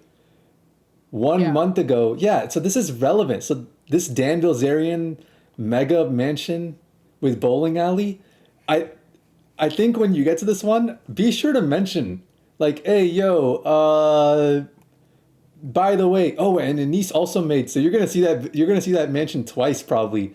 Except in Anise's video, it says former LA Mega Mansion, and in JP Mansion Tours, it says like Dan Bilzerian's Mega Mansion, but it says it was uploaded a month ago. But yeah, I think it would be cool if you mentioned that because I think people watching might not know that. Be like, hey, by the way, check out this Wish House. It's definitely rented. For sure, yeah. Even I think they've even said like when Dan Bilzerian lived there, like he was also renting it too. Oh, okay. Yeah, like he I don't think he ever owned it. Which is so stupid to me. Like if you have money the way Dan had money, like why wouldn't you just buy your own? Like you could afford to buy like a one or two, even like a $10 million house, as opposed to fucking renting a $100 million house. I guess he probably saw it as like an investment to where if he was showing, he was literally at some point like selling his lifestyle on social media, like, Yeah. hey, you can look like me, like this is what I do. So he was probably seeing it as an investment to where he'll make more money by showing people, hey, this is how I actually live, which probably did work for a while. The thing is, I don't think he actually had all that money. I think he had millions, but not hundreds of millions. Yeah, I think I he was think he, lying. I think he was lying about a lot of it.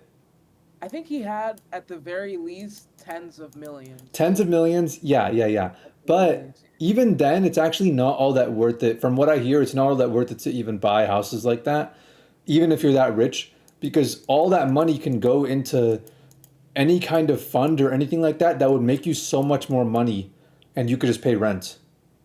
Yeah, no, literally though, yeah, like At that I level, agree. yeah, at that level, it's buying Like houses like that is going to be such a huge investment of like money, and it's not even going to be, it's something that like people at this level have bought things to where they know like how superficial this stuff is and how fun it is in the moment, but then it gets tired after a while to the point where they're going to be like, yeah, you know what, I'll rent it, I'll live here for 2 months and then I'm out, because even if I buy it, I'm not going to want to live here after like 2 3 months, because I'm going to get tired of how big the place is and how far you have to walk to get from like one place to the next. And so like I think even from their perspective, even if they have like billions to spend, it's still not worth it to buy a house like this. They probably don't even want to live in it for life. They probably just want to stay in it for a little bit and dip. Yeah, but even if you're rich, right? Because of like the opportunity cost and whatnot, I think it's like definitely like feasible to buy a house, like a normal house, not even like $100 million house, but even like a million, maybe 2 million, whatever. That's like relatively normal. Mm-hmm. You can like buy that like type of house and just like keep in mind that it's possible that it could be temporary, and if like the housing price does go up, you could like sell it and just like use your profits to rent for a bit or invest in like more real estate or whatever, which like I don't know, I feel like that would be like a better use of your money than living in a $100 million house, renting a $100 million house. Tim, what the hell is this? Look at this on Zillow. This looks this it's like a completely pink house. I'm looking at the interior at this like movie theater that's inside, and it's like all pink. That's crazy. This Bro, looks you know like what I hell. This looks like hell, this movie theater. I'd be scared to be in here. I'd be like, I need yo, a get video me just out to of this see. house, dude. $52 million. I would not. This is the least worth it house I've ever seen in my life. You know what would be a good video? Reacting to like finding and reacting to like the weirdest or like the most expensive houses on Zillow Mm-hmm. or something like that. Wait, you can request tours. Yeah. Dude. You could like tour a house in like Atlanta. I feel like low key they know. Like they know that people fucking go Wait, there. but who would do it? Who would? I've never. I can't imagine anyone. What if you pretend like you're genuinely interested in buying the house? Be like, I want to tour the place. But that could be a whole ass YouTube video though. That could, that You know? could, yeah. Like you could like get ready, like buy some new clothes, do like get fresh so that you don't look like a bum, and then go there with like maybe like a camera, pretend like you're recording for like your wife or whoever, and then like that would be a good ass video, low key. I'll try to do that at my college town, bro. Do it, do it, do it. I wouldn't even. I don't think they'd allow a camera. I would go there, pretend like I'm like interested in buying it, and just troll them. I'd be like, yeah, this looks ugly as fuck. Whatever. I would just troll them. That's what I would do. I feel so bad. Damn, but who makes like? Yo, some of these houses are insane. All I did was go to Zillow and I went to LA and sorted by highest price to lowest price. The amount of money that's out there is ridiculous. I gotta get some of that. It's there, bro. Like the amount of podcasts I've listened to, I feel like I like basically what the thing that I've seen people that are very successful have in common is basically like their ability to not follow the herd and their ability to like think outside the box and take risks and stuff. And that's basically it. Like if you're not willing to take risks, you're probably not going to, I don't know, like end up where other people are ending up. And it makes sense. Yeah.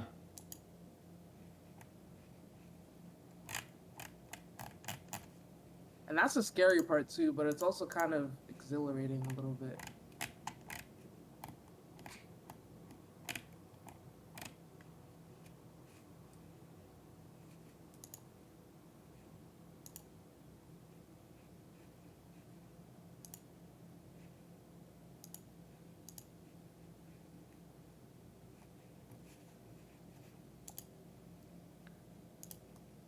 Low key, I feel like I don't see a world where I'd ever move to LA, but I feel like if anything, I would at the very least move like to Vegas.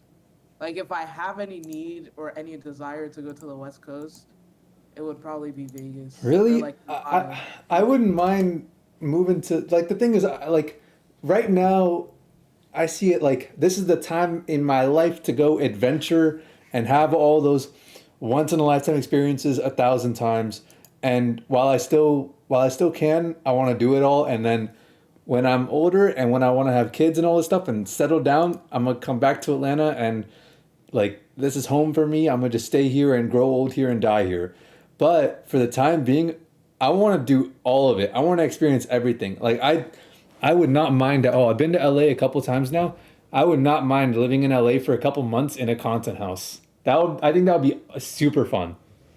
Okay, if it's a content house, for sure, I'm hopping on that shit. Like if it's whether it's like a couple months or a year, like I'll be there in the content if it's a content house. But if it's just like me moving out there for like, I don't know, just like for whatever, like for it to be closer for collaborations or whatever, then I feel like for me and it's like long term, like maybe I'll stay there for a couple years. I feel like it would just be better for me, more enjoyable for me to like be in Vegas and be away from Yeah. all the bullshit that's Hmm. like LA. Because I feel like LA like fucking changes people, and it's also like draining. Like Yeah. You ever been? I haven't been to LA, but I've been to Vegas, and Vegas wasn't a terrible experience. I'll go back. I remember when Damn. I was like 16, Some of which some of these would actually make for really good content houses. You know, I had this strategy in the past. I thought about it after like people told me about the Wish House like a year ago. I was thinking about it. I'm like, bro, these content houses do not reach their like level of. They don't come anywhere close to the level of potential. We could totally uh like I would tell these guys, I'm like, bro, we could totally reach out to some companies and be like, hey, we could do it better. Hit us up. Like put us in a place, pay for the place, we'll bring hella content creators and make it happen and promote your company. exactly no, it's bro like it's just great. Like I don't know. I'm also trying to like sympathize with them, like sympathize with with the current content houses and shit like that. Like, the AMP house and their group and the fact that they're not even like they're only living up to a fraction of their potential. But like thinking about it in like this way where it's like they're all busy, they all have their shit going on. They probably don't feel like they have time for to do all this stuff. But I don't know, it's like if you prioritize it, like if that's the shit that's paying you, like because brands will pay a lot of money for you to represent their shit. And if that's the shit that's paying you, like but you'll make time for that shit. Yeah. But I feel like at the end of the day, like they probably just don't have like management like that, which now that I think of it, probably is a thing. Like people have individual management. Like they have people that like you have a manager that manages a specific person, creator, channel, whatever. But for like these content houses like AMP, Sidemen, all this stuff, there's probably not a manager for the group. Yeah. And I would bet good money that that's probably why.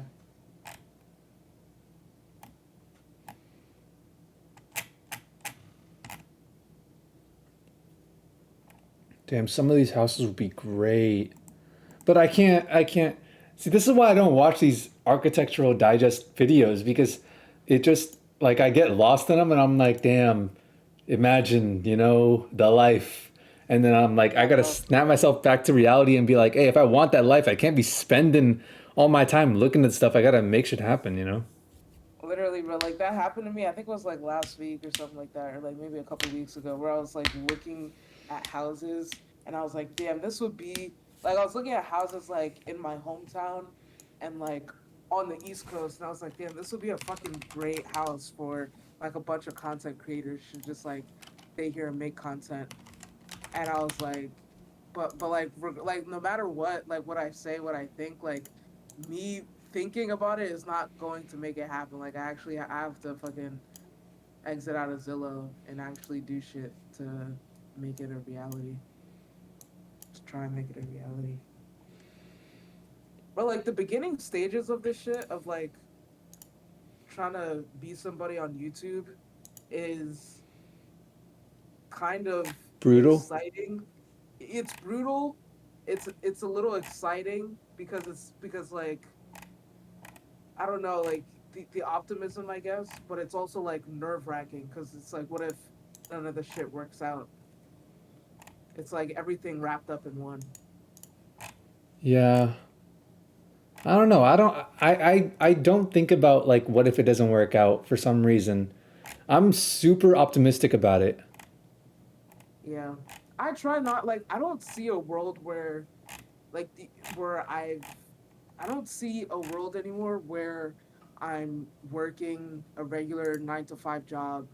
Like this internship that I'm doing right now is probably the last regular job I'll work. Even if I get a job after graduation that's in my field, it'll probably not be a regular, like it'll probably be like a work from home or like some crazy shit. Maybe I'll try to work for a fucking creator or some shit. I don't see a world where I'm doing. And I feel like for me personally, I feel like that's progress. Working for a creator.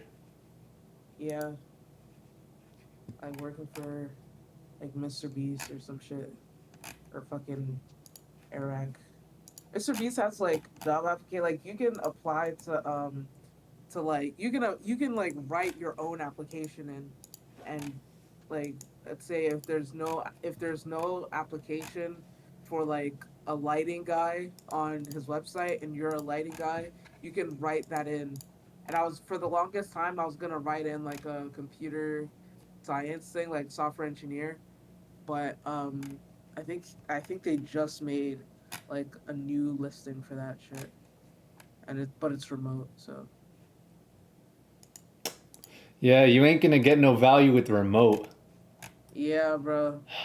Like, bro, like if Mr. Beast wanted to bring me on his team, and he was like, "Yo, like come to fucking North Carolina," I'm dropping all my shit and I'm going to fucking North Carolina.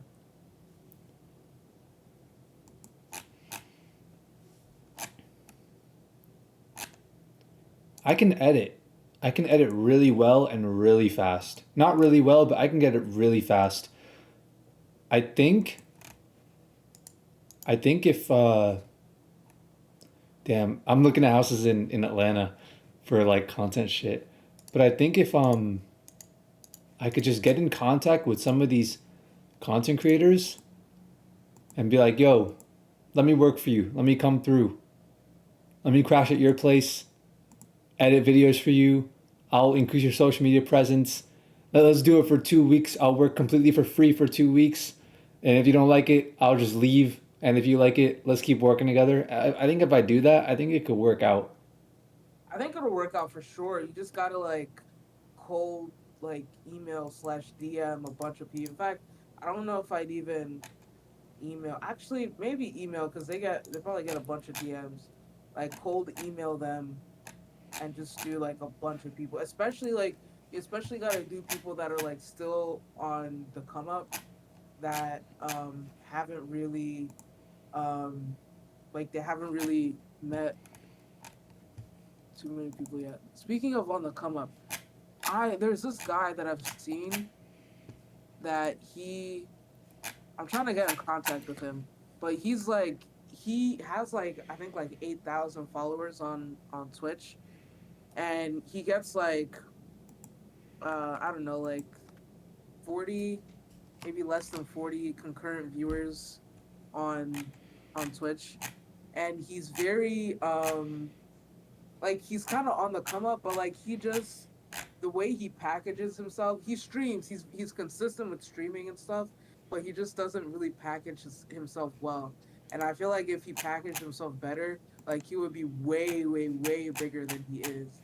I'm trying to get in contact with him because he doesn't even have like an email on his YouTube account where it's like business email or for business inquiries, and there's an email in the about section. He doesn't even have that, Hmm.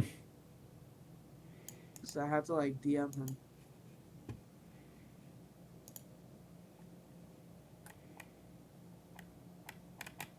I'll send you. Let me find this channel. I'll send you some of this stuff.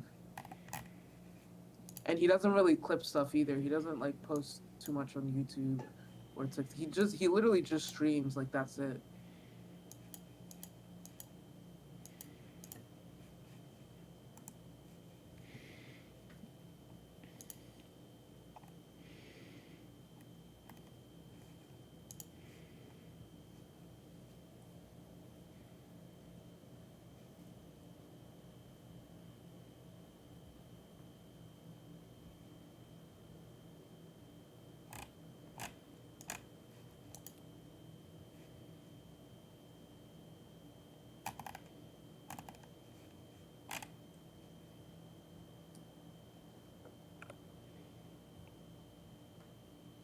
And then also his name on Twitch is similar to someone else's name. So if you search him up on uh on like Instagram, you'll see someone else's name that's like ver- they're verified, but like they have a large following, and they'll pop up first Damn. before his name.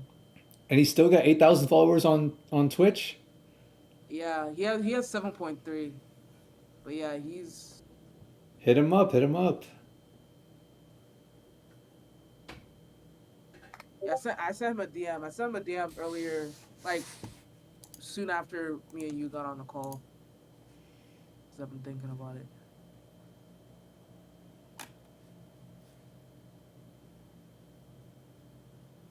I think so. His name is ATL Jackson. He's also in Atlanta too. That's the crazy thing. Yeah, both of you guys are in Atlanta. But his name is ATL Jackson.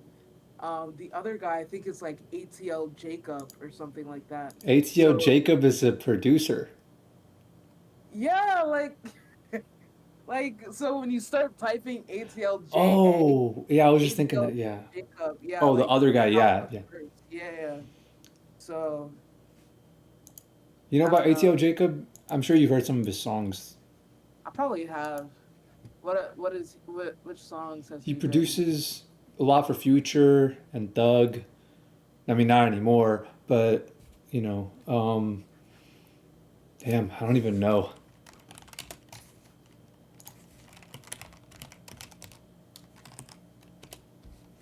ATO Jacob. He produced for Kanye, for Drake, for Eminem, for Gunna. He did a lot of Gunna, I think. Damn, it's hard to see exactly how much, like, what songs he did. Yeah, wait, let me see. Oh, I think he also did Roddy Rich too. Yeah, I've definitely heard of some of his shit.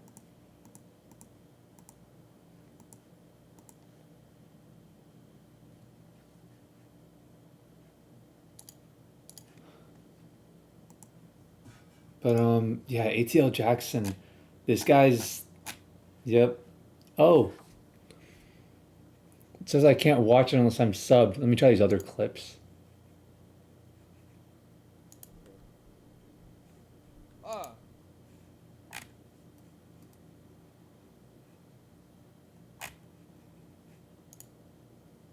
Oh, and the crazy thing is, bro, this is how actually I initially found him.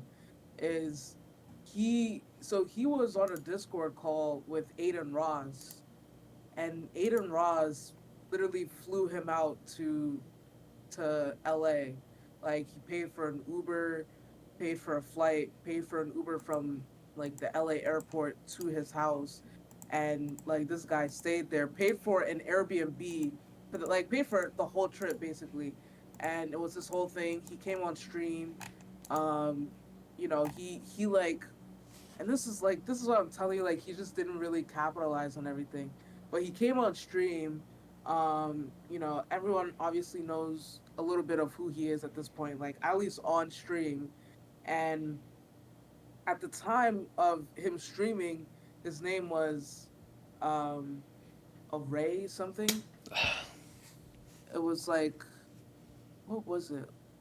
Hold on, I gotta find it. His name was like something Array or Array something. And I mean you could see it like in his profile picture here, like on the Discord. It still has like the array thing in it, but then he changed it like maybe a couple weeks after the stream. He That's so changed dumb. That's so dumb. Yeah, he changed his name from what it was like when he initially went on stream. He changed it from that to ATL Jackson. So people felt like that. Me when I found him, I was like, "Is this like the same guy? Is it him?" And I had to like watch the stream to make sure it was him. But initially, like I couldn't find him at all because it was a totally different name. And someone even asked him like while he was live one time, they're like, "Why'd you change your name?" He was like, "I don't know, I just like this one better." And Damn, dude, what a shame. Because I'm looking at his views, bro. 17 views, 13 views, 11 views. Yo, it might not even be worth it. yeah, It might be worth it to hit him up and tell him like, "Hey, bro, this is what you're doing. Change it back to your old name. People might still be searching you up and things like that." And then that might be it. That might be all you could really do to help him. that's true. Yeah, but like I feel like if he was more active on his other platforms, like he spent more time posting his clips to like YouTube and TikTok as well, because some of his shit gets views on like one of his clips on YouTube got like a couple thousand views, and on TikTok also got a couple thousand views, and like if he spent more time on that shit, then like I feel like he could go places, but it just doesn't seem like he has like the work ethic or like simply just like the knowledge, for lack of Yeah. better terms. Man, all these people, man, these people suck at this. Like, bro, like changing your name only a couple weeks after. It's not like it's a couple months or like years or whatever. Like only a couple weeks after. Like I don't think people understand like a couple weeks is literally it's like could could make or break. Like a couple weeks could be everything. It's not like some people like yeah, you could think long term and shit like that, but it's not always just, like long term. Like a couple weeks could be the thing that'll take you from being like a small streamer that can barely get um like a small streamer that can barely get like 10 views into someone that's like averaging 100 views per stream. And it's much easier to grow when you have 100 viewers per stream on average than 10 viewers per stream. And those 100 viewers maybe are clipping your content and reposting some shit. Yeah, yeah. Damn. I have a lot of strategies. I actually have a strategy of getting a lot of people in the audience to also clip your shit and post it up all over YouTube. I have a lot of strategies, but I'm about to actually head out. But so yeah, every day at around this time, I'm gonna just be on. I'm gonna just be reacting to shit. If you want to hop on a call or just message or whatever, I'll be on around this time pretty much every day. All But right, but also, yeah, are you gonna you said you're gonna do the like you're gonna react to stuff on Apple Explain that channel or nah? yeah, You yeah, are? that channel, yeah. Okay, because if you do And point out the fact that like this dude is the biggest like Apple dick sucker of all time. Like all he does, it'll go into a video of like something that Apple is like, why does Apple do this like really stupid thing that nobody likes? And he'll never criticize Apple, bro. He'll never do it.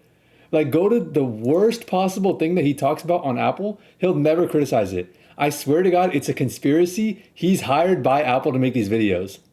Apple has hired him. This is actually Apple paying for this channel. They're running the channel. It's an actual conspiracy. You're gonna see that when you react to this stuff. You got to point that out in your reactions. All right? honestly, I think you should do it. No, no, no. I've only seen like four of his videos or whatever, just from things that I was like, why does Apple? Why did they remove the headphone jack or whatever? That's literally all. It was like this one. It was like why iPhones don't use USB C. And I'm not even that into tech like that. But I'm like, why don't they use USB C? It's kind of annoying that I have to have a second cable. Yeah, no, for real, yeah. And yeah, so I just watched like a couple videos of like what Apple does wrong, and he always gave like stupid reasons. So I'm not sure what he's gonna say in these other videos, but when you do reactions, let me know. I mean, if you don't want to do it, then I could do it, but It's up to you. All right, yeah, for sure. No, I'll definitely be on tomorrow again around this time, and I'll be reacting to shit as well. Okay, so I'm removing this Apple Explain thing from my notes. If you got it. All right, yeah, I got it. Okay, cool, cool, cool. I'll keep sending, like, we can keep talking. I'll keep sending you more channels that I think will do well. That's what I'm saying. Like, let's run through these because I got hella. All right, bet. Yeah, for sure, bro. And I'll definitely keep an eye out on shit like this that I feel like would do well with reactions. And I think a thing to invest a bit of your time into is getting really fast at editing. Like, set up keyboard shortcuts, get really fast at editing. What do you use to edit? I use Final Cut. Use Final Cut? Okay, I don't know their shortcuts other than Command B is cut. Yeah, I know some of their shit, but I don't And know. I'm just I believe the arrow keys up and down will take you from clip to clip, and the arrow keys left and right will take you frame to frame, right? yeah. And also I use C is to select the clip. Yeah, I have like a mouse that like I could zoom in and zoom out with the mouse, and like I have like specific shortcuts and shit. But I don't know, it's just like finding the spot because I take a long time to decide exactly where I want to cut. Like not that long, but sometimes I listen to it a couple times over, and then I cut, Mm, and then I watch it again, and that's why it usually takes me so long. okay, okay. But spam out clips. Get really fast at it. Get really, really quick to the point where, like at this point, if I do a 2 hour stream, I'm kind of thinking while I'm streaming, like, oh, this is a clippable moment. This thing I'm saying is some funny thing I'm saying. This is a clippable moment. I could totally have this as a clip or whatever. And then because I know what I said, I'm literally thinking about. I either look at the timestamp or I think about like, okay, I'll find this when I'm editing, because I don't watch the whole thing when I'm editing. I think that's too much of a time investment. But I'll look at a timestamp on OBS of like how long I've been streaming, and then I put that in my notes. Like this is a timestamp for a clip. I just put that like 1 hour 50 minutes or whatever, right? I just do that, and then like when I'm editing, I go like I just find because you can see the audio waveforms. So I zoom out, I click through the waveforms. I'm like, I was talking about this. Click like 30 seconds later. I was talking about this. Click like 30 seconds later, and I just speed run the whole video. Go to the parts that I thought about beforehand. I'm like, oh, this is. I'm getting to the part in the conversation where I thought like, oh, there's a clip here, or I go to my timestamps, cut those clips, and I'm done with it. So if I stream for 2 hours, I'll be done with editing in 30 minutes. Is there like a way to clip something from your stream with OBS? With OBS, I don't know. Maybe. Also, I like I don't know how exactly you clip. This is what I've been doing now. I don't know. It's been a long time since you Final Cut. Are you able to set in and out points? I'm not sure. Probably. So basically, I use Premiere now, and basically I don't have to like do any sort of like cutting where I delete the previous part of the clip, I delete the next part of the clip, and I just have that clip in my entire timeline, and I export out that clip. It doesn't. I don't have to do that anymore. I just set like one button on my keyboard and then another button, I and O for like in and out, and then I just like hit export and it exports that one part out. And also, wait, no, I think you can do it on Final Cut. Where as the video is rendering, I could still edit. Yeah, I think I can do that too. I don't have to Okay. wait for it to render. Yeah. Okay, okay. And yeah, you have Mac because you can't use it on PC. So I'm assuming it's fast at rendering too. Yeah, yeah. Okay, cool. Yeah, the cool thing about Final Cut for me is that like at school we have Macs that have they have like Final Cut and shit like that. So I can just like take my SSD to one of those like computers in the lab and just and it's like much better and much faster and shit like that. So that is an advantage for me.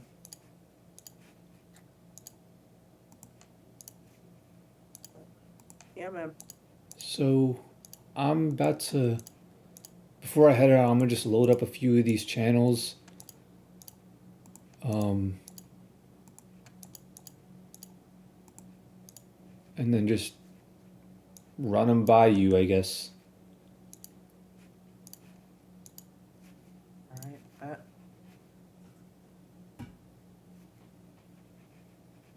So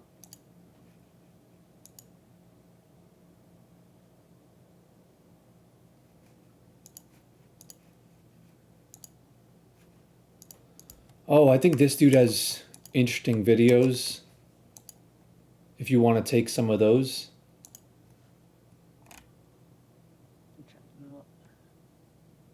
Like I personally enjoy his videos. I think like there's like a nice like philosophy of design you can learn from him.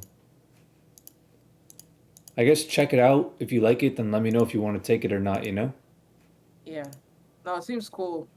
Like the ideas of the videos and shit. Do you I um like it. I think that he's one of the people in the sweet spot of like nobody's really out here reacting to him like that, you know? Yeah, exactly. But he makes like really He makes um quality shit. yeah. Also, okay, this guy's a bit weird. I don't even know if anybody's really even watching him like that. He's like an industry plant dude. Like nobody talks about this guy on YouTube. He makes really good videos, but nobody talks about him.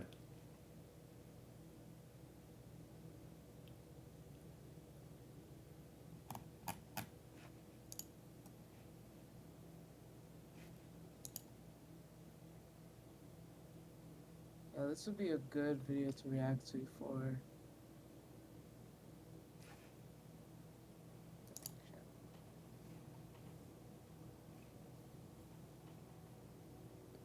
Ooh, okay. So there's also this one, which I'm not gonna react to that dude's channel. I think I don't want to react to like video game shit just personally. yeah, that's fair. I don't know why. It just for me, I just want to. The most enjoyment I've got from video games is when I knew nothing about them. I didn't watch the trailer. I didn't know anything. And when I went in, it was always if they gave me the option to turn off the HUD, to turn off the mini map, to turn off like the any sort of gauges for anything, I turn them all off and I go in like blind and I get the most immersive experience. I don't like to watch trailers. I don't like to read about the like get hype about games or anything like that anymore. It makes the games less enjoyable for me. So I don't like to react to video game analysis videos, but that's just me. If you want to, go for it. I'm removing this guy from my list regardless. If you want to watch, like, react to some of his videos, totally. He's only got 21K subs, but his popular videos. I mean, he's got an audience. His popular videos are pretty popular, and it's a lot to. I mean, it's a lot to react to. Damn, 3 hours. Yeah.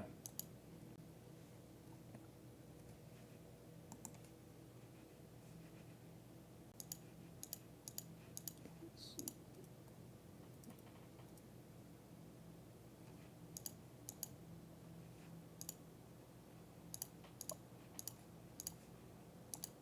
Yeah, I'll try it. I'll look into this guy. Yeah, I already removed him from my list. So if you want to, go for it, but I'm not gonna react to him. That seems like a good video to react to. What were the most influential games of Generation 7? This is an old ass video though. You know, Sorry about all these people are reacting to all this like new Mark Rober stuff. You know about all like the glitter bomb stuff he did? No, what is that? It was mad popular, dude. Mark Rober, he's been doing all this like glitter bomb pranks on car thieves and like scammers. He's been like basically like look at his channel, dude. This dude is a mini Mr. Beast at this point with his view counts. Like his glitter bomb stuff is like 27 million views, 60 million views, 25 million views. Like it's 50 million views right here. It's ridiculous. He's a scientific Mr. Beast. That's who he is, Mark Rober. Did a fucking egg drop from space. That's crazy, bro. I wonder if it even made it to the fucking Earth. So this I mean I think his channel would be great to react to because I also see a lot of other people whenever they do reactions to his any kind of his videos, they haven't reacted to his other stuff. They've mostly reacted to this glitter bomb saga. If you see it, check his most recent video. It's Car Thieves versus the final glitter bomb 5.0. Super high production value. He's into robotics. He actually builds these machines and stuff like that. And that's really what he's like, what he started off on, doing all this science stuff. But like this whole saga of like glitter bomb stuff is what people really reacted to, and he none of those videos were taken down. They are all still up there. You'll find hella reactions, hella people sharing it with each other, and talking about it online, and like a lot of stuff, like a lot of people online like talk about these videos. But I haven't seen anybody react to like his other stuff that also has like really, you know, catchy thumbnails and titles that like hella people would want to, you know, neuron activation. They'll just click on it. Yeah. Yeah, So Mark yeah, Rober, he's also friends, I believe, with Mr. Beast. yeah, yeah. So he gets like all the secrets and shit.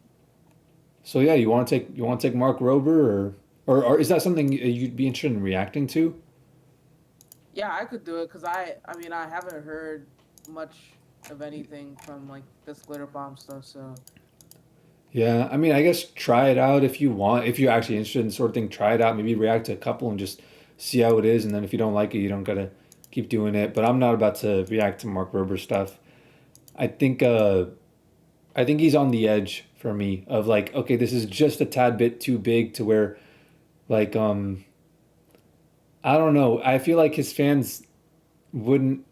I feel like the algorithm's not super likely to pick it up. If they pick it up, then I think it might be high reward where the video could get like 100,000 views type thing. But I don't know. If I was to go back and react to Mark Rober, I'd react to like two videos just to see if I actually enjoy doing it. If it's like a fun thing to do, and if it's not fun, I won't do it. yeah, that's fair.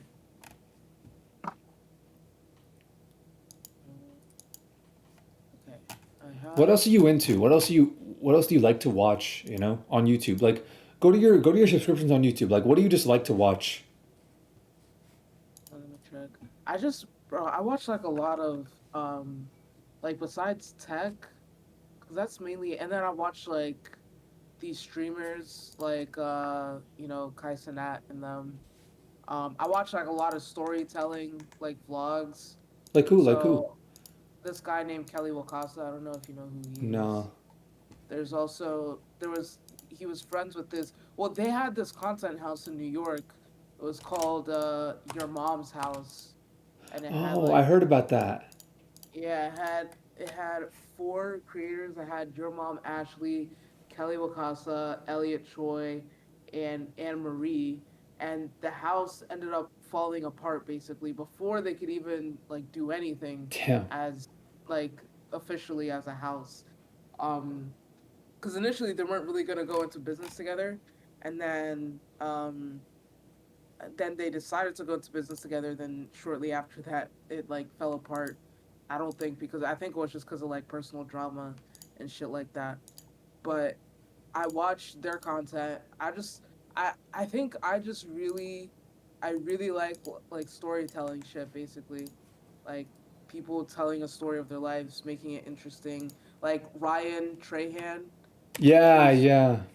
He yeah he might be a good one, maybe. yeah. I don't know if he doesn't really he's not really that consistent with posting.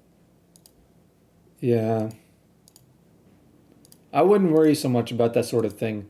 I would really only react to top video, like go to their popular videos and just react to those. That's true. Yeah. I like when he did the Penny series.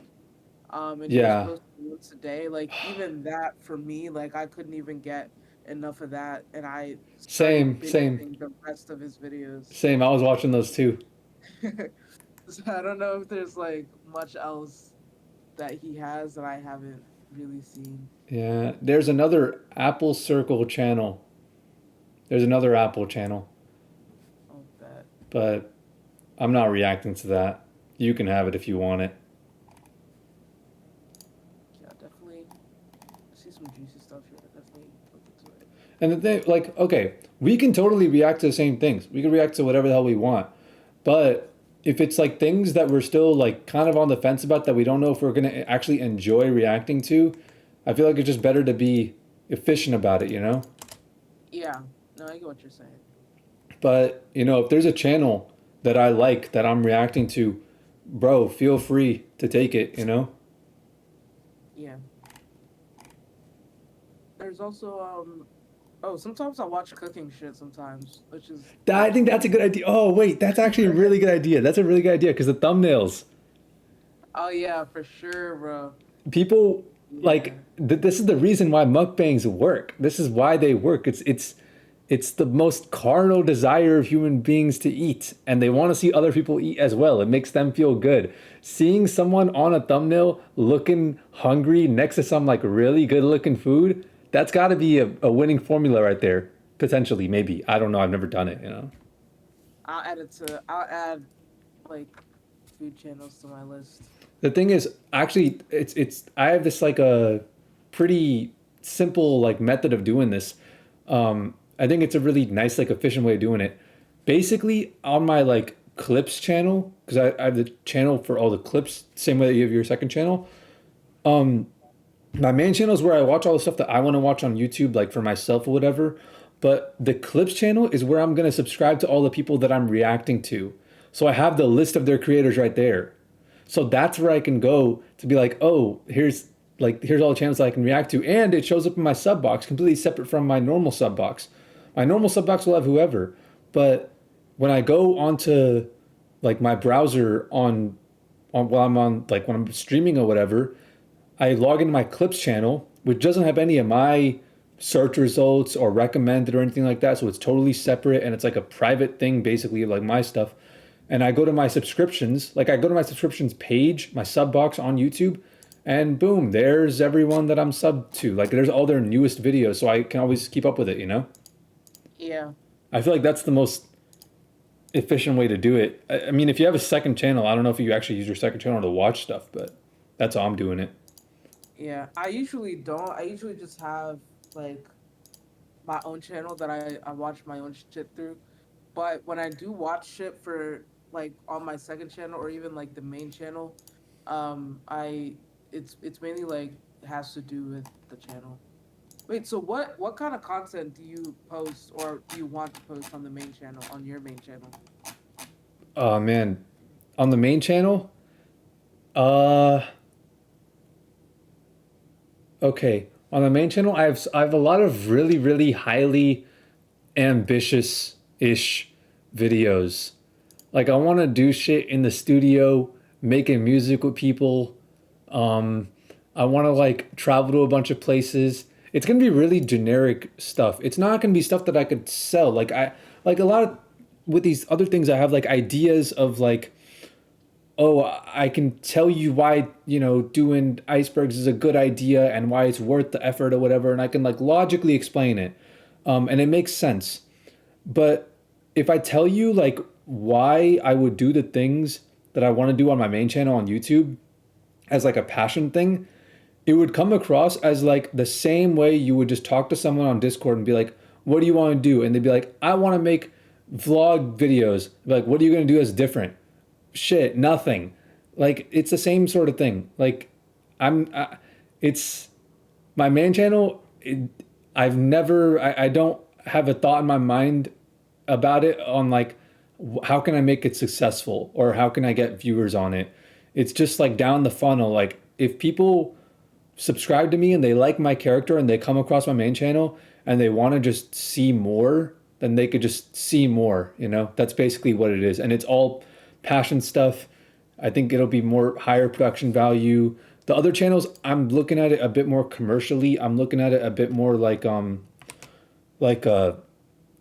trying to get viewers and things like that and trying to figure out what'll work and what won't work, trying to find the right thumbnails, and maybe hire editors down the line. For my main channel, I'm never hiring editors. For my main channel, all the videos are going to be my own, through and through. It's just a passion thing. So it's basically kind of like backwards for you, where it's like you're trying to funnel. You're trying to gain viewers with your second channel and funnel them to the main channel Yeah, instead of like, okay, yeah. I wouldn't even call it a second channel at that point. I would just call it a clips yeah, channel and then a passion channel, because it's. I mean, I don't expect to have as many subs on the main channel at some point. You know. yeah. No, I feel the same way. Like I get it totally. But the with the kind of content that I'm trying to make in general on YouTube is like I just have a lot of these ideas, like tier lists, like reaction videos, like iceberg videos, and I got a lot more too. I got a lot more, and it just like these kind of calculated, not necessarily like in any specific genre, you know, Yeah, just a lot of these trends basically. and that, like, yeah, and like with stuff like that, I feel like it's definitely like really important to let person or like make sure that personality shines through, especially when it's like something that's so like such a wide um like array of topics Yeah, because like like reacting to a house and then reacting to like Apple, yeah. it's like two different things. Like two like people may not be interested in both those things simultaneously, but Hmm. they'll probably watch it just because they like you. Yeah, hopefully. I mean, that's the plan, really. It's the plan. Just get Yeah. better and better at marketing the personality, you know? Also, I just sent you another channel. Oh, yeah, I'm not reacting to any Apple stuff. And also, I sent you another channel. Maybe down the line, who knows? If I can talk to people about reacting to WWDC stuff, or I can, because I don't, I think it would be painful to edit those videos. I think I'd just be constantly thinking about, like, man, this sucks. I'm literally just doing it for views. I hate editing videos like that. If I can hire an editor and they edit all my WWDC videos to make it like and like Apple event videos to make it like fair use or whatever and transformative and only contain the content that I need to have for my reactions, then sure, I totally do it. But yeah, for the time being, I'm low effort, like mass content right now. That's the mode I'm in because I can't even upload that much content. I'm focused on this app. But I sent you another channel. It's big think. You may have seen this channel before. They talk about a lot of like philosophical things actually. A lot of scientific things, a lot of philosophical things. If you sort by not by new by most popular, go to video sort by most popular, you'll find things that you might actually be interested in. Maybe there's some cool videos here that I've watched. I've watched like this 2.5 million view one that's how Apple and Nike have branded your brain. I've watched the flow state one underneath that. This heroic dose of psychedelics one looks interesting. Things like that, you know. But All right, but it just yeah, I'm about to head out, but yeah, I'm not reacting to anything on this channel. Big think. If you want it, go for it. all right, for sure. Yeah, I'll definitely take this one. I well, see ya. All right, man. See ya.